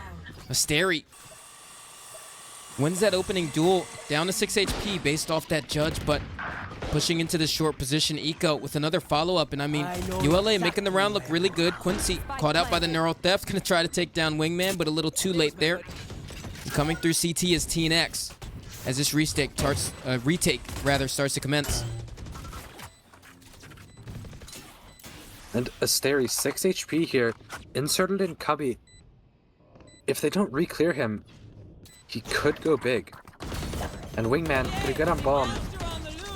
But Quincy scaling out to short, still aware. Gonna find the pick onto Asteri. T-Nex falls, and suddenly it's all up to Quincy, can't find it. Penguin now secures the round, and UL have a successful eco. Yeah. It's good stuff right there. And that's an eco that you're going to need from them. I mean, they started off this series on their back foot. A huge one at that one. I mean, that thing was size 20 because 13-3 they went down in that one right there. Come back in the Haven matchup, and here we are on bind. They've got a lead right now, and so the story of resilience of this squad right now, one of my favorite words when I look at the narrative surrounding these matchups, ULA. It's really a treat to watch here. And here we are moving into a rifle round. This time, Cypher set up over towards A. And you see where those dynamic setups are starting to play out for Fanatical Radiance. Ooh, and Jungle's gonna find a pick onto Corey. That's gonna hurt. Yeah. This is Corey completely taken out of the equation, and he is the difference maker. The space taker on this map right here. And so they're looking at to regroup themselves into this one. I mean, 3 committed over towards Showers, and it's going to force out a very long rotation from them. Not able to have that raise at the tip of the spear. Asteri already put up in this lurk position, so putting up the orb to get out of it. And Quincy is already set up B long. It's going to be ready for this rotate, but the whole rest of FNC just still on A. Quincy, even prepared to maybe TP off of contact, could leave the site fully open. Asteri gonna get contact though. Quincy's gonna find a kill. Nading under hookah. Is he gonna get pushed? And Bandit losing out on the discipline a little bit there, going for a bit of an overpeak, but right through the dark smoke. Taken down is Quincy, and he is no longer a part of this retake. Both duelists taken out at such unexpected positions. Boomer taking the space over towards elbow, but the crosshair is just to the right of his head. Eco gonna take him down. Jungle, T-Nex coming right here through the choke point at CT. Spy cam gonna force things off for a second, but the dark cover is so good on the site to get Shadow into these positions. But he's already been taken down, the spy cam. Confirming this re-wrap with the neural theft. The timing is so awkward. And Eco, he's in a position here to make this happen. Oh my God. The neural theft was on him, but he gets the pick. What? Wow.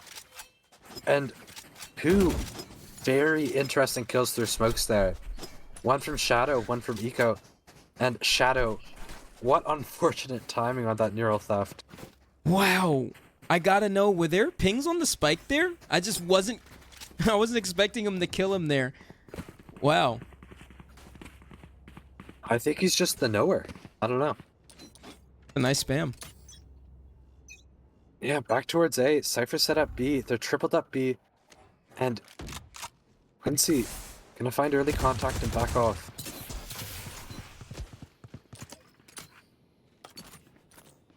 Asteri has both of his smokes up, so it's going to be really hard to get anywhere. Jungle is in right side of heaven. Could find itself stuck, needing to use a teleport. Nade gonna find some damage onto Asteri. All coming out of showers. And Corey, up in heaven, had 2, 3 now. Spike Has all of planted. heaven control. Yeah, I mean, that's an incredible play from him. I love how much he's come online this series, but T-Nex taking one down. Asteri with the trade here. Bandit does have a Phantom in hand, but this retake looking really unlikely. And there it is. Even the Snakebite invested to confirm things from Asteri there. And there's a 5th round for ULA. Yeah, UL looking in a very, very comfortable position right now. 5-2 up on attack. And this comp, Robbie, it also looks defense-sided. FNC, they could be in some trouble. And there's the timeout. Yep. Decent timing indeed, because, I mean, we're on series point, and this is for that playoff spot. This is where you need to stop the bleeding if you're Fanatical Radiance. Yeah, I think Fanatical Radiance, they've just been neglecting maintaining control of, like, U-Haul, of showers. They've just been backing up, and they need to fight more. They need to cater to Quincy's micro ability. We see how amazing his micro is, maybe even the best in the tournament. And, you know, they just have to capitalize off that. And they aren't doing so. Boomered playing away from him every round. They need to find each other. Yeah. And that's a criticism some other teams have shared, especially in Group A. I mean, visualize, we were talking about that. Get Cooney into those fights. Get that Initiator Duelist combo. And you're absolutely right. We're not seeing that enough on this defensive side. And so maybe Bandit, that's what he sees, is we got to take more of these fights. We got to do better with it. And you really only have that Gecko to get the job done if he's the only one playing the site with the Rays, which is fine. But got to get those fights underway. Get ahead of the takes as well, because, I mean, they're just getting taken down on those entries. Corey has turned up in the series. You don't want him to start taking control of that confidence and forcing Quincy into a backseat. Because the Duelists, I mean, they kind of set the pace of the whole thing. Taking out the showstopper, getting completely annihilated through the air. And Quincy. Quincy. Wow, Quincy finds the pick. Bomb buddy out. Yep.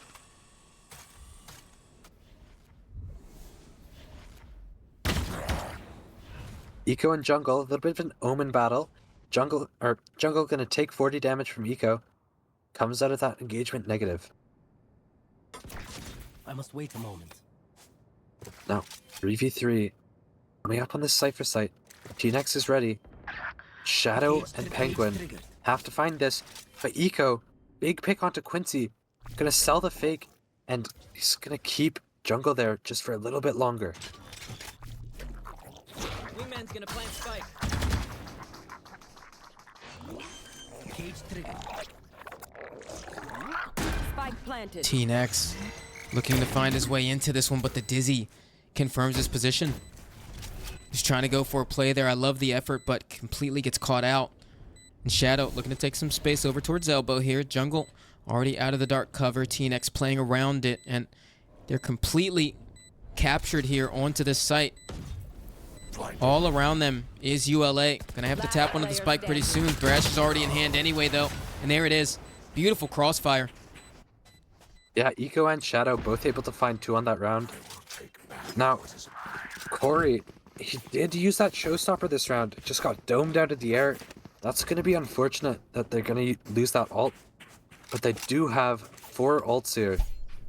And now, Fanatical Radiance, they're 1 off that showstopper. And then they have Rolling Thunder and Thrash, Robbie. Those are huge ults. Yes, this should do. Yeah, I mean, and you don't want to be on the receiving end of that if you are ULA here. Now, presumably, those ults going to have to come out pretty soon. I love this play over towards A short. Close range guns try to force out the gunfights, but Asteri moves forward. And right now, not aware that Bandit's behind all of them. Goes for the trigger discipline, gets taken down. Thrash gets invested, Rolling Thunder to follow up. Neural Theft, the 3rd ultimate there. And Quincy still landing the headshot. Showstopper comes through. Doesn't take down Shadow. Corey with T-Nex aware. And through the cyber cage is how Shadow secures that round. What a fight but ULA responding nicely. Yeah, and Bandit, he actually confused me. I realized, oh, those are different colors. I thought, you know, nothing's happening. Maybe it's just a visual bug, but no. He was back there on the bench behind the entire team. And just not able to find as many as he should have. Yeah. I will find you. Big ults invested as well. That's Rolling Thunder, that's Showstopper. It's a big hit for FNC here. 7-2, UL hitting A again. They do have the Viper ult here, and they're going to use it. Viper ultimate invested. Wingman gonna come through for the plant. Job is done. Nades come a little bit late, but forcing Asteria out momentarily. But smoke integrity stays in full, but 2 picks have already been taken from ULA. And Asteria landed on with the thrash there, going down to the aftershock of Boomer. And I mean, Shadow is so late to the party on this lurk that it's just all fall to pieces. And what a perfectly executed retake, Robbie. Yep. Quincy there goes huge, but the aftershock finding a pick onto Asteria because he's detained by the thrash. That's huge, but I now have money if you need. FNC, for the rest of the half, it doesn't really look like they're going to have anything other than a neural theft and from the shadows. I have money if you need. Looking the same for UL as well. Yes, this should do.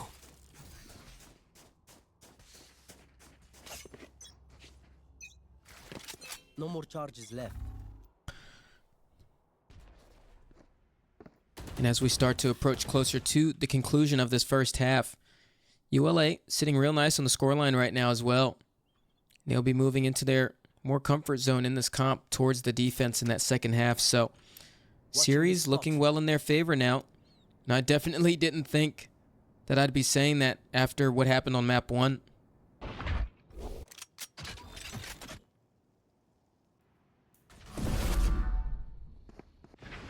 TP comes through. Quincy over here towards who could handle that. Nico taken down on the dry peak. No slow peaks coming through. That's the micro we talk about. Have to be careful creating those errors when you're going up against a team like FANATICAL Radiance. Corey going down over towards the A site as the brawl comes that way. Penguin goes for the TP now, but Shadow taking a fight through the Cybercade is going to have to tuck tail and move out of the position. Penguin ready with the Dizzy through the smoke here, but he's waiting for his team. He could easily get timinged at any point. He sees it's close right, and he gets completely punished coming out of the smoke. That's spike control too for FNR. And Asteria all the way up into U-Haul. But Bandit knows he's not going to clear Bandit. But he still somehow finds a pick. A whiff from Bandit in our jungle. 3 frags onto Asteria. Freaky Shadow. He's able to find that pick. 2v1. 12 seconds left. Can Shadow clutch this? No. T-Nex seals the deal. Last round in If the I'm half. UL here, Nothing will be safe. I'm contemplating a timeout. Use it. I think getting this last round on attack can be so important. And then also just starting that setup for defense. Getting a word in from your coach. Especially when you're starting to feel it slip a little bit. Those words of encouragement from a coach can be so huge. Yeah, you're absolutely right. And hopefully not weighing too down on these last 2 rounds they lost here.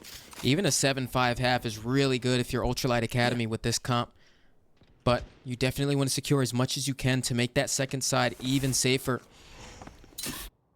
And this time we're getting our first look at this setup here from ULA.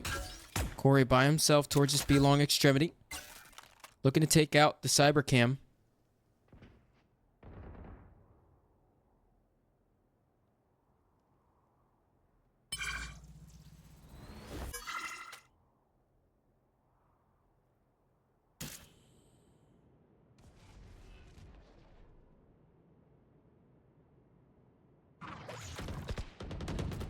And fights coming towards A.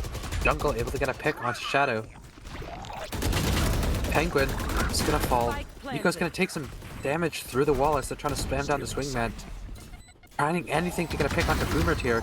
Finds it. And the aid from Corey here gonna come through.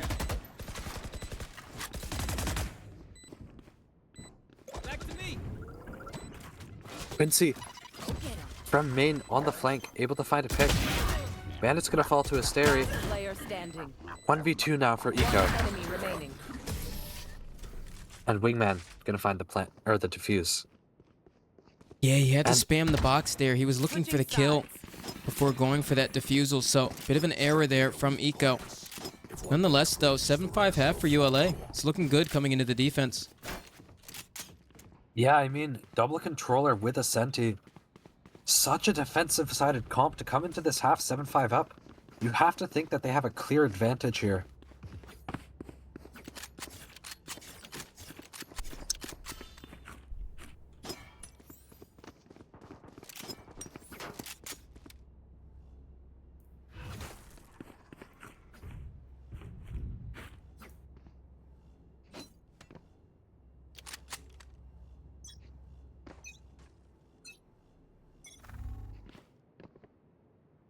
Now, as we get started, Eco gonna smoke for the Showers Orb. And 3 members of UL towards Showers, while everyone on FNC are pushed into U-Haul. Wingman gonna fall. Dizzy. Can't get anything. Gonna plant manually. Bandit. He's safe. Jungle. Gonna TP into backside, right into the hands of Eco. And now we have a retake on.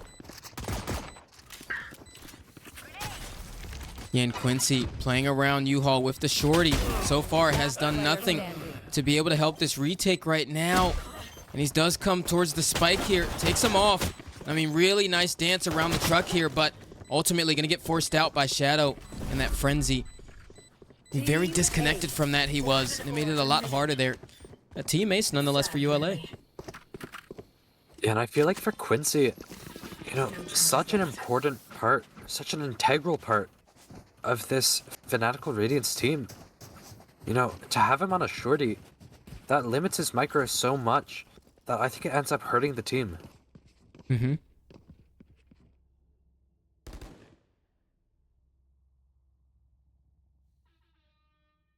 Now, FNC going for another A play, but this time Quincy's gonna go up Showers, try and catch these guys as they go on the orb. They've got this cross ready, and Eco gonna find a pick.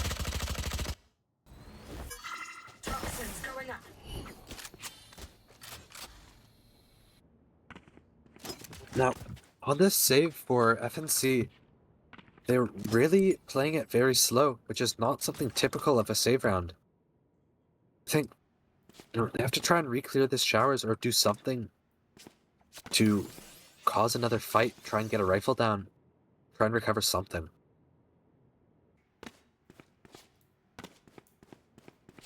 Yeah, and Penguin going for the jump spots here. It looks like the sound's getting baited out. They're going to move right into this one. He wasn't ready for it. They strike when you least expect it. Eco trying to look for any trades that he can as that spike goes down. Spike Wants to planted. come into the angle here. It gets a little bit awkward. First engagement, but nothing gained, nothing lost. And Bandit opting to push forward there. And that is numbers down for them. And T-Nex with the response with the classic, but Asteri pushing forward with the Bucky does the damage towards U-Haul. And that's that close range weaponry you want to see when you're coming into micro like One that. Shadow, enemy remaining. aware that one's heaven. He hears the cage, but he's looking CT. Puts his attention back towards heaven. Jungle left with the classic, not able to do any damage here. Shadow gonna take him down, and there's that defuse. Ace. Not a bad save round though from Fanatical Radiance. They're able to find 2. And especially on attack, it's so hard to find those picks because the defenders can just play safe the entire round. They don't have that bomb to plant. But, you know, 2 picks, I feel that's a pretty good job.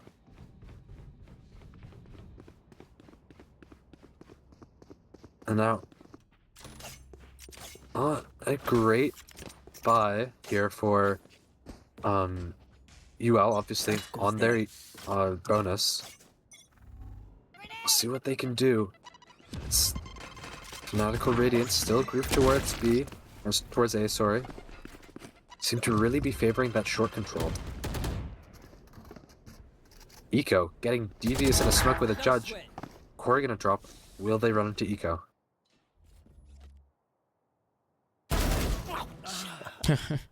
There it is. Cypher Diff comes out from T-Nex, neural theft in hand. And there it is. Uses it right onto the Cypher's body. Asteria, the only one spotted towards B, so they can take their timing now, and that they will. Quincy is the one towards long, going to take this opening engagement, but he doesn't have his gun out. Asteria taking him down, and that's long control for the defenders. A much-needed extremity to make this B retake so much easier later in the round, but look at this. They have to re-clear it now. Paranoia comes through, but he's not there anymore. And he's tucked tail, but this can be a TP play. Look at where Boomer is. They TP to A, they've got the full control, and he can just easily catch out one of the rotations, and boom, there he does. They've completely turned this round around. No, 30 3v2. And UL, they've got a ghost. It's going to be really hard for Penguin to find any value here. Asteria, though, on the flank. Boomer seems prepared for this. Yeah, and the spy cam is even going to confirm the info too. Walks through the dark cover. Not able to check the corner towards U-Haul. Getting punished by Boomer there, but Penguin left in 1v3. T-Nex, nice angle there towards bench and a nicer shot. And that is it. Securing that 6th round for Fanatical Radiance. Yeah, and those 2 picks are going to be really nice for UL, but, you know, normally I'd say that's enough for an eco, but in a round where you were up, what was it? 4v3, 5v3, at some point, you know, you can't afford to give up those numbers. I feel like UL should have had that round win. Yeah.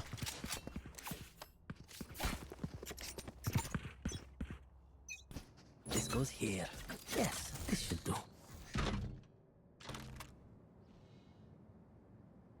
No, the Cypher and the Viper, both playing towards B. The ult's gonna come down here for Asteria. Quincy, 1 HP, gonna be traded off.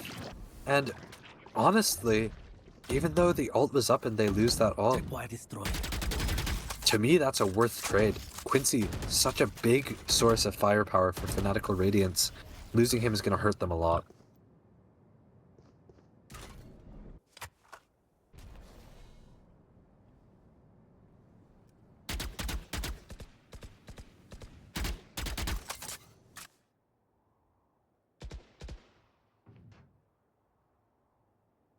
And the nerves continuing to settle in for both teams as this round kind of comes to a complete halt. Both teams tired probably, looking into this round, seeing how they can claw their ways back into this one. Fanatical Radiance, 30 seconds left on the clock and not many stones 30 unturned seconds left. currently. Not a lot more information being gathered right now. They're just gambling off the fact that maybe ULA rotated off this site. Maybe we don't have to worry about those tripwires coming out. But that they do. Shadow still playing around. Cages get popped immediately. Wingman still going for the plant, but the Shrouded Step punished. Boomer Planted. able to get the trade, but Penguin once again left alone with Corey to get the clutch, and he's already taken down. And Corey's so disconnected from this. He's already all the way B long. And pretty soon, Boomer's going to close in on this position. Looks for it. Doesn't take him down. So, Corey, still a chance left into this one. 70 HP, but he's going to have to make it quick here, Storch. Yeah, and this 1v2, he has about 15 seconds or so till he has to stick the bomb. And you have this nade into backside, satcheling in. Can't quite hit his satchels. He gets hit by the ribbon at the top of Hookah. He's going to fall to Bandit, who's going to pluck him out of the air. Yeah. Now, UL, they need to consider using a timeout here, and they do. Talia, time and time again, you know, just showing that she knows when she has to call those timeouts. Yeah, and I mean, this is where you have to stop the bleeding if you're ULA. If you are ULA right now or a fan of them, you have worked so hard this series, emotionally, just to get back into things after that first map. And I mean, look at how far we've come, Storch. And they're in the lead here on this last map. So although Talia is calling this timeout to get ULA back on track and keep this lead, maintain it, moving into a series win, I mean, this gives Fanatical Radiance time as well on the flip end to cook and decide, you know, what do we need to do to shut down whatever Talia is about to give them. Yeah, I think for FNR, it hasn't been perfect from them, but I think they've had better ideas of how to play attack than UL did. UL Mm-hmm. playing very default heavy. Now, Bind is all about hitting those sights, Robbie, Mm-hmm. and just missing that note makes me wonder how many more could UL have gotten on attack had they played it like that.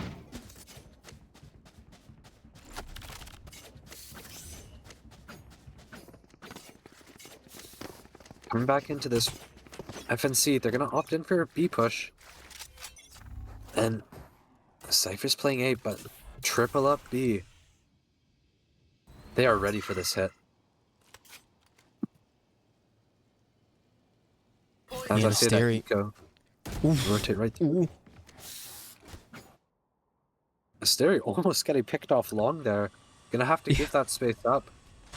Now, 4 members of Fanatical Radiance all up long.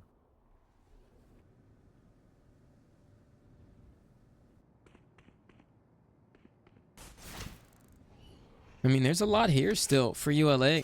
We've got 3 here to defend the site, and one of those being the Viper, 1 the Raze, 1 the Gecko. There's a lot of stall util you can throw out if you're ULA here to handle this take.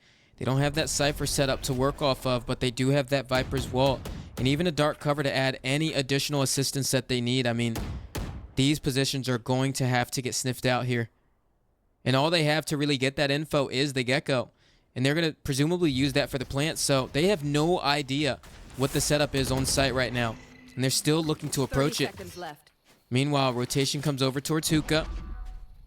Looks like he wants to try to get some rotators here, but it actually comes towards A. And we're late in the round, 20 seconds left. And there's still a Cypher setup to get through. Eco in the corner here. Outside, he didn't see the direction as Dizzy shot in. He takes down Bandit, doesn't go for the wingman. Plant does get down, and Boomer left on 5 HP, gets hit by the paranoia there, but the shots are labored. Whiff comes through. That gives Boomer even more time to stall this position, but I mean, it's the retake coming from ULA. They're the ones that have to defuse this spike. Paranoia denying the choke point so far towards U-Haul, and he's taking them down. The bodies continue to drop, and FNR are clapping back really hard right now. And Eco only with the Sheriff, and that's all she wrote.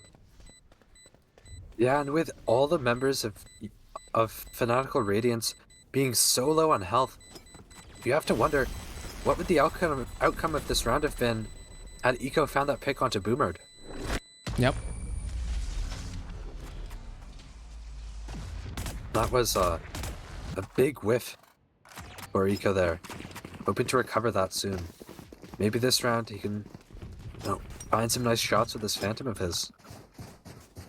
Oh, this is a nice spot. Now, T-Nex, this isn't a name, Robbie, that we've talked about a lot, but so far this game, he's been huge for FNC. Mm-hmm. Now, what do you think is different this map from how he's played in the past? I really feel like he's just turning up more. His micro looks a lot better. Now, remember before, one of the things we were talking about is how it looked like the players weren't quite warmed up for the first match. And the mechanics were struggling a little bit, and it looks like he's just on his game with that. He's playing with the team more in this setting as well. You see him committed to the hits with them, so it puts him in more situations where he can help take those gunfights. But right now, comes to a bit of a halt there towards the B site. Hookah space taken. Spy cam forcing them out, so they're going to have to re-clear towards short here, and they're worried about it. Looks like Eco wants to do the same, but he's doing it by himself. If he gets himself tucked back here towards Cave, I mean, he's a difference maker this round. Uh-oh. Might find contact onto Quincy. Ooh. 140. Ouch. Just gonna back off. And beating it for Corey. Corey now, finding 2. That's Spike big. down A. Just have to stay disciplined. Do not peek. Oh, He just 30 runs seconds right left. into the TP with it. Boomer looking to get the rotation going, but T-Nex left over here with a stare down with Shadow through the cyber cage there. Cam comes through. Meanwhile, Boomer, I mean, they are on his case right now. Look at the mini-map here. ULA all over the map scrambling to take down the last 2 opponents 10 seconds in Fanatical Radiance. And I mean, No time left on the clock to get this plant, so they're going to have to save the rifles. Yeah, and that was a great run from UL. Eco really taking that space. Might have only been able to get 140 on Quincy, but Penguin able to just, or sorry, Corey able to just clean up.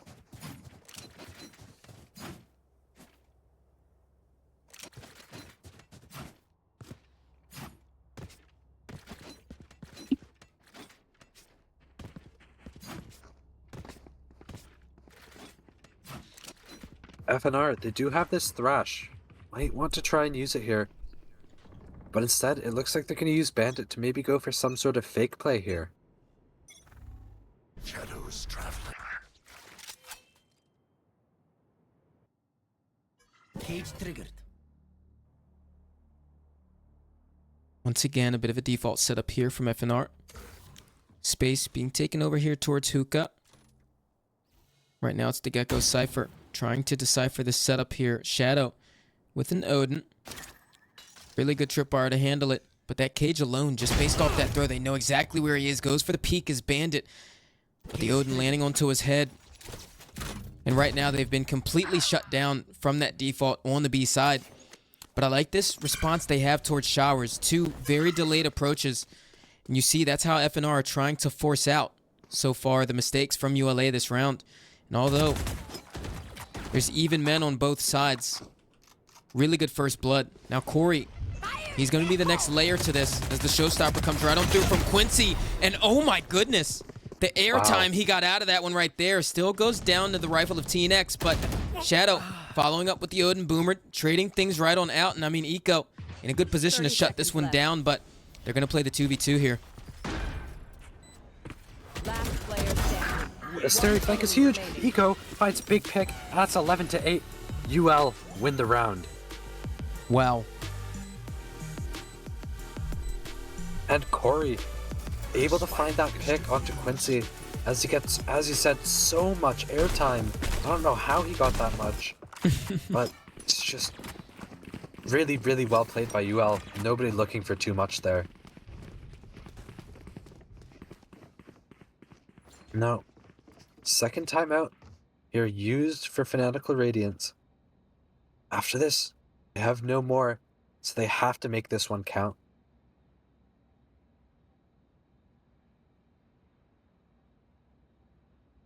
Yeah, and it definitely all comes down to this. I mean, every single round right now is so important for the side of Fanatical Radiance, and presumably in this timeout called by Bandit here, going to decide how they want to use these ultimates as well. They have two really good ones, Rolling Thunder and Thrash, to invest into this. We did get that showstopper out last round, but I mean, but the rest of the ultimates in this economy right now is so good. But I mean, they've got two good ones on the flip side too. So I mean, it's looking dangerous. uLA probably going to utilize that Thrash and showstopper this round to secure that series point, which would be really good from them. And so these are abilities that are going to have to be shut down early from FNR. They got to find that raise, get that pick, work that micro this round. That's something we saw them struggling on a bit in this attack half. But I mean, if it's got to be strongest, right now is that time. Yeah, and it looks like they're going to go for the speed hit here. Bandit, opting to call these timeouts. I feel like he's done a good job at choosing what point in time they're being used. And Asteri and Quincy, they're going to be the two playing B. But Asteri and Corey finds one of the off. Down B. Boomer has stun out. They're ready for this hit. Corey, they have to pick up on the fact that this Rolling Thunder is online. And I love the way he's using this operator too. They're very aware that Fanatical Radiance love to just sneak up to the extremities during the rounds, take control of neutral space without much effort. And so he's using that operator to get ahead of those sight lines and take them down before they even get there towards long. So really nicely done from uLA here. Very textbook responses to the conditioning so far in this round. And this close range shorty, I'm not entirely sure if this will be good for the range, but hiding into the corner is Corey. Not able to take him down, but second layer left on the side is Asteri. Looking to defend things onto the bomb site. Spy cam comes through, and that's a stun flash to follow it up. And right now, he's caught out in the open, and that's it. The bomb site is completely open for FNR. 30 seconds left. Yeah, and it looked like that Asteri had a bit of PC lag. I know exactly where. Yep. Spike planted. Eco, coming from elbow. Shadow's gonna fall flank. 2v4 retake now. They have Thrash, will they opt to Player use it? standing. Doesn't look like it. And now Penguin, 1v4. Quincy, low HP though. Gonna find the engagement on T-Nex first, flooding him out with the molly. Can't find the pick. And he's gonna fall to Boomered. Yeah, and the thing is, they didn't have to use any of them that round, but I was talking about how, well, they did get the Neural Theft out, I think, but the other ones, the Breach Ult, that Rolling Thunder and that Thrash, they didn't even have to use that going into that take as well. So that's really good for Fanatical Radiance coming into this because you still have those powerful ultimates to use, but I mean, still on that flip side, ULA have them as well. So they got to find these opening picks continuously and use this Thrash and the Showstopper on this retake.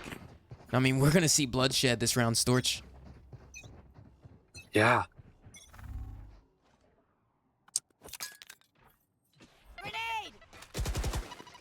And Nade's gonna come out from Corey. Corey getting picked off by Quincy. They're gonna prepare for this B hit here. Asteri playing in this tube here. Now, Asteri seems to have missed the memo with the buy here. Could have had a rifle. Instead, has a stinger.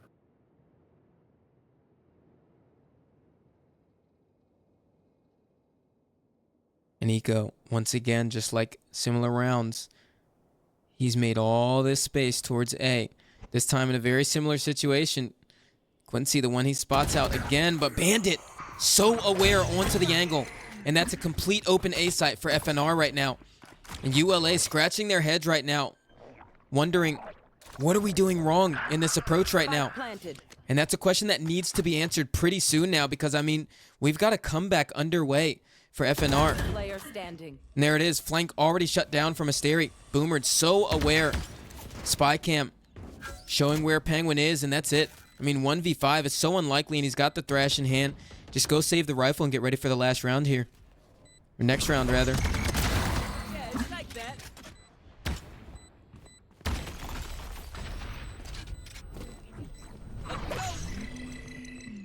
Bosch gonna come through.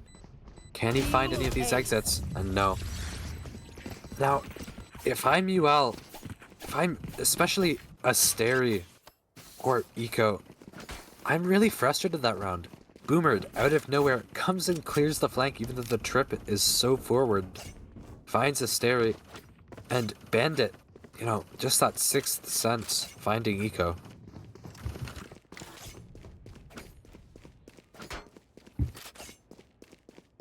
UL, they need to take more space here, I think.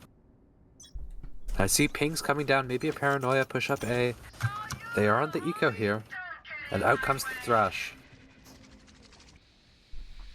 Yeah, and this surprises me too because I feel like that Showstopper and that Thrash are the token to success for ULA on this defense, but they're using it on this Eco round instead. And that gets them the space over towards A, short here, and they look for the picks. They do get it. Eco landing that one off, and right now the fight gets really awkward as ULA do have them enclosed, but Boomer in a much better position to handle things, and Penguin stuck in the teleport here. Asteri in the Viper's pit towards long. Penguin, really good shots with the Deagle here. Can find another. Looks like he might have disconnected there for a second. Asteri with the Judge, gonna try to pick up the rifle, but not aware that although the other two are rotating, Quincy just sticks around. And that's what's good about him as well too, Storch. He just knows how to look for those rotations, stick around, maybe try to put a wrench in the plan. And that has secured that kill in the round. And I mean, Penguin left by his lonesome can recover a rifle, but I mean, against a Thrash and a Rolling Thunder, this looks undoable.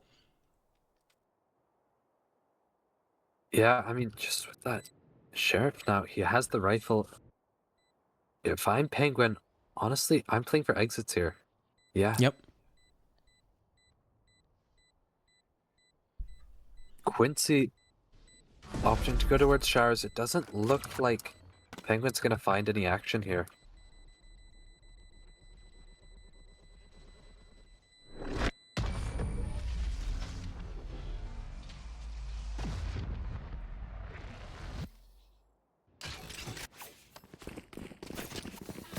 And off the back of that round, UL have to find an answer for this. 11-11. And Shadow, he's stuck with the judge, not even a judge. He has to get maybe even a Spectre. Gets the Sheriff bot for him. And it looks like he's just going to save for next. I have seen Robbie, Asteri and Penguin, they have been having ping spikes. Could be happening at some unfortunate times. Quincy, gonna look to go into this Omen smoke here. Deny this orb. Nade comes through. Cage trigger. Were they able to get this orb? They were. Cover going out. Now Quincy in jungle, scaling up towards showers. Going to run into Shadow here. Is Shadow good for any? Gets the tag onto Quincy.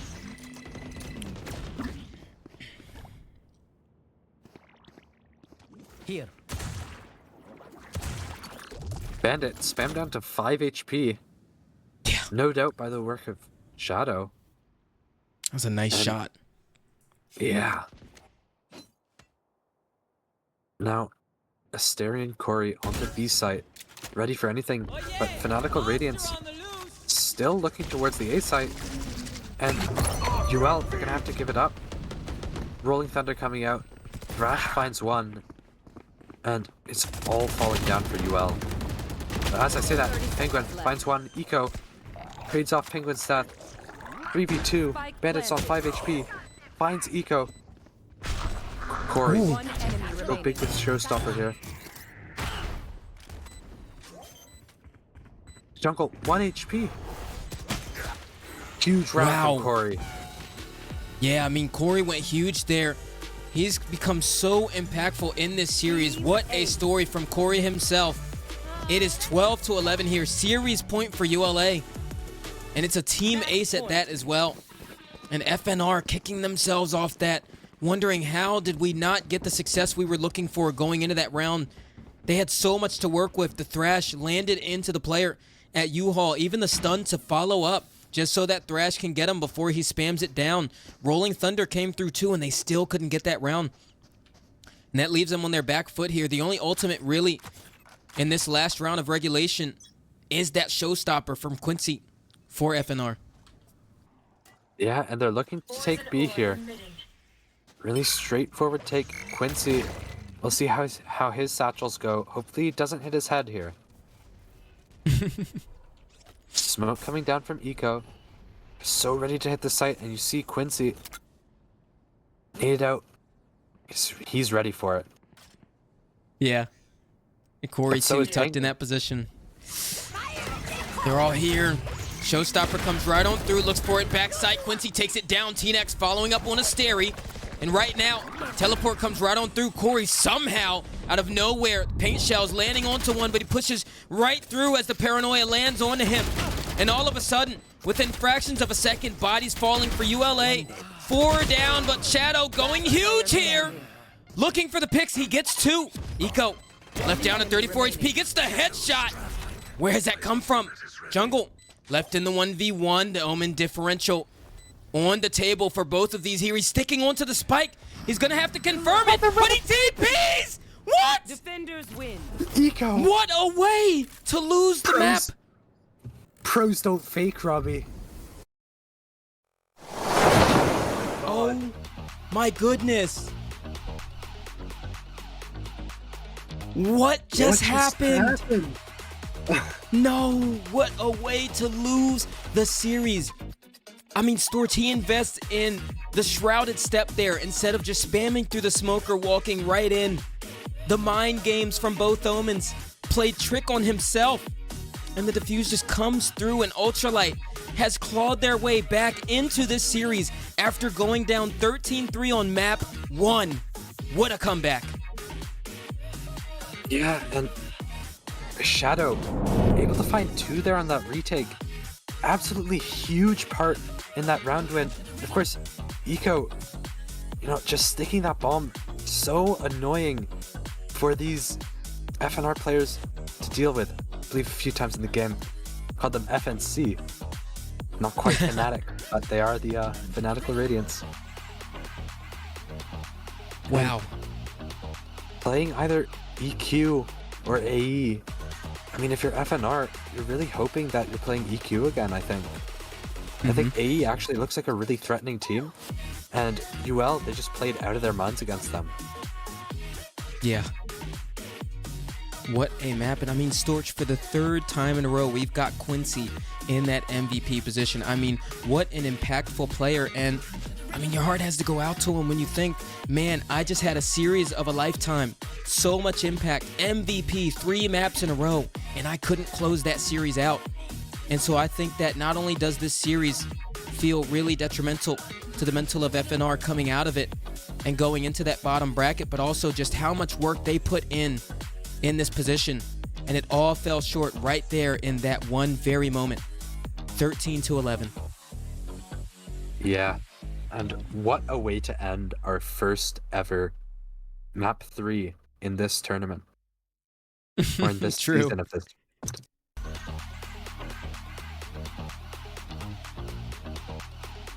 Robbie, I don't know about you, but I'm still shaking from that last round. Yeah.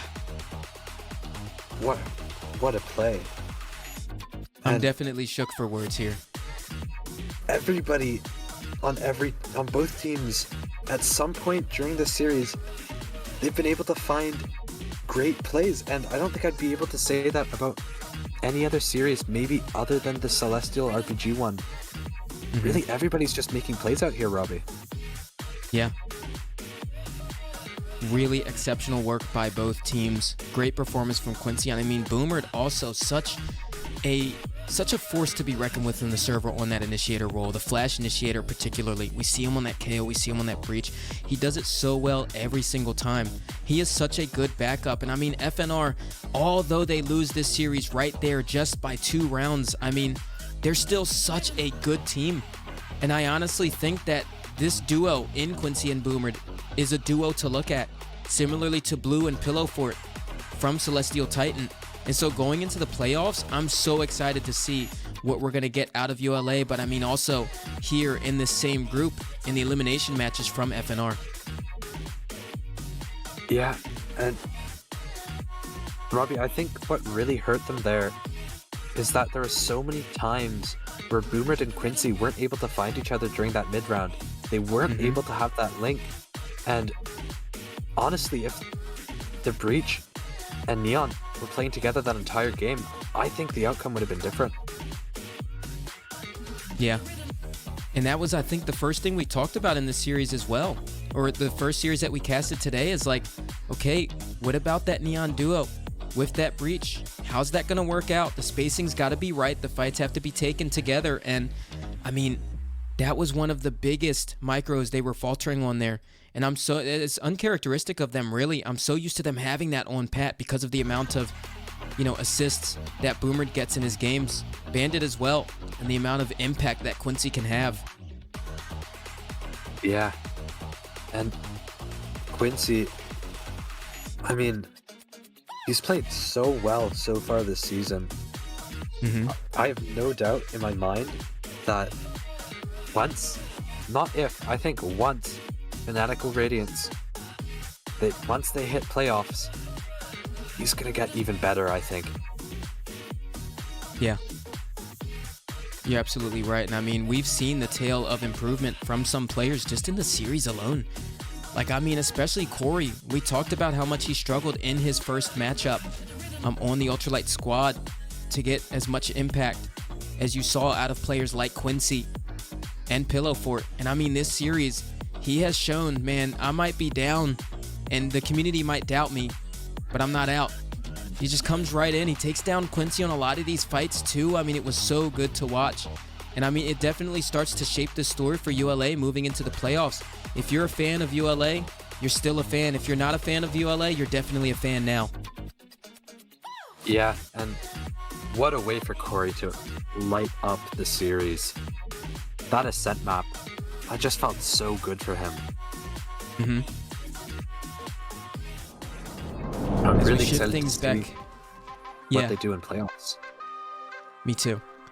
And just shifting back to the group stage bracket, looking at this here, I mean, with that 2-1 win, ULA over FNR, that is the first 4 qualifying teams in the VLE Challengers Cup 2 here. We've got Minji qualifying from Group A, DSS Gaming qualifying after that win against Salvation in Group B, RPG qualifying in Group C, and now ULA from Group D qualifying.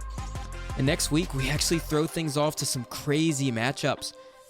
I mean, we've got Visualize versus Times, we've got Zeta versus EXL. And then after that, on Sunday, ILH versus Operatives, AE versus EQ. These are going to be the matches that really start to shape what the top tier performers in this tournament look like. Because the playoffs is only 8 teams. We started with 16 and we're halving it there.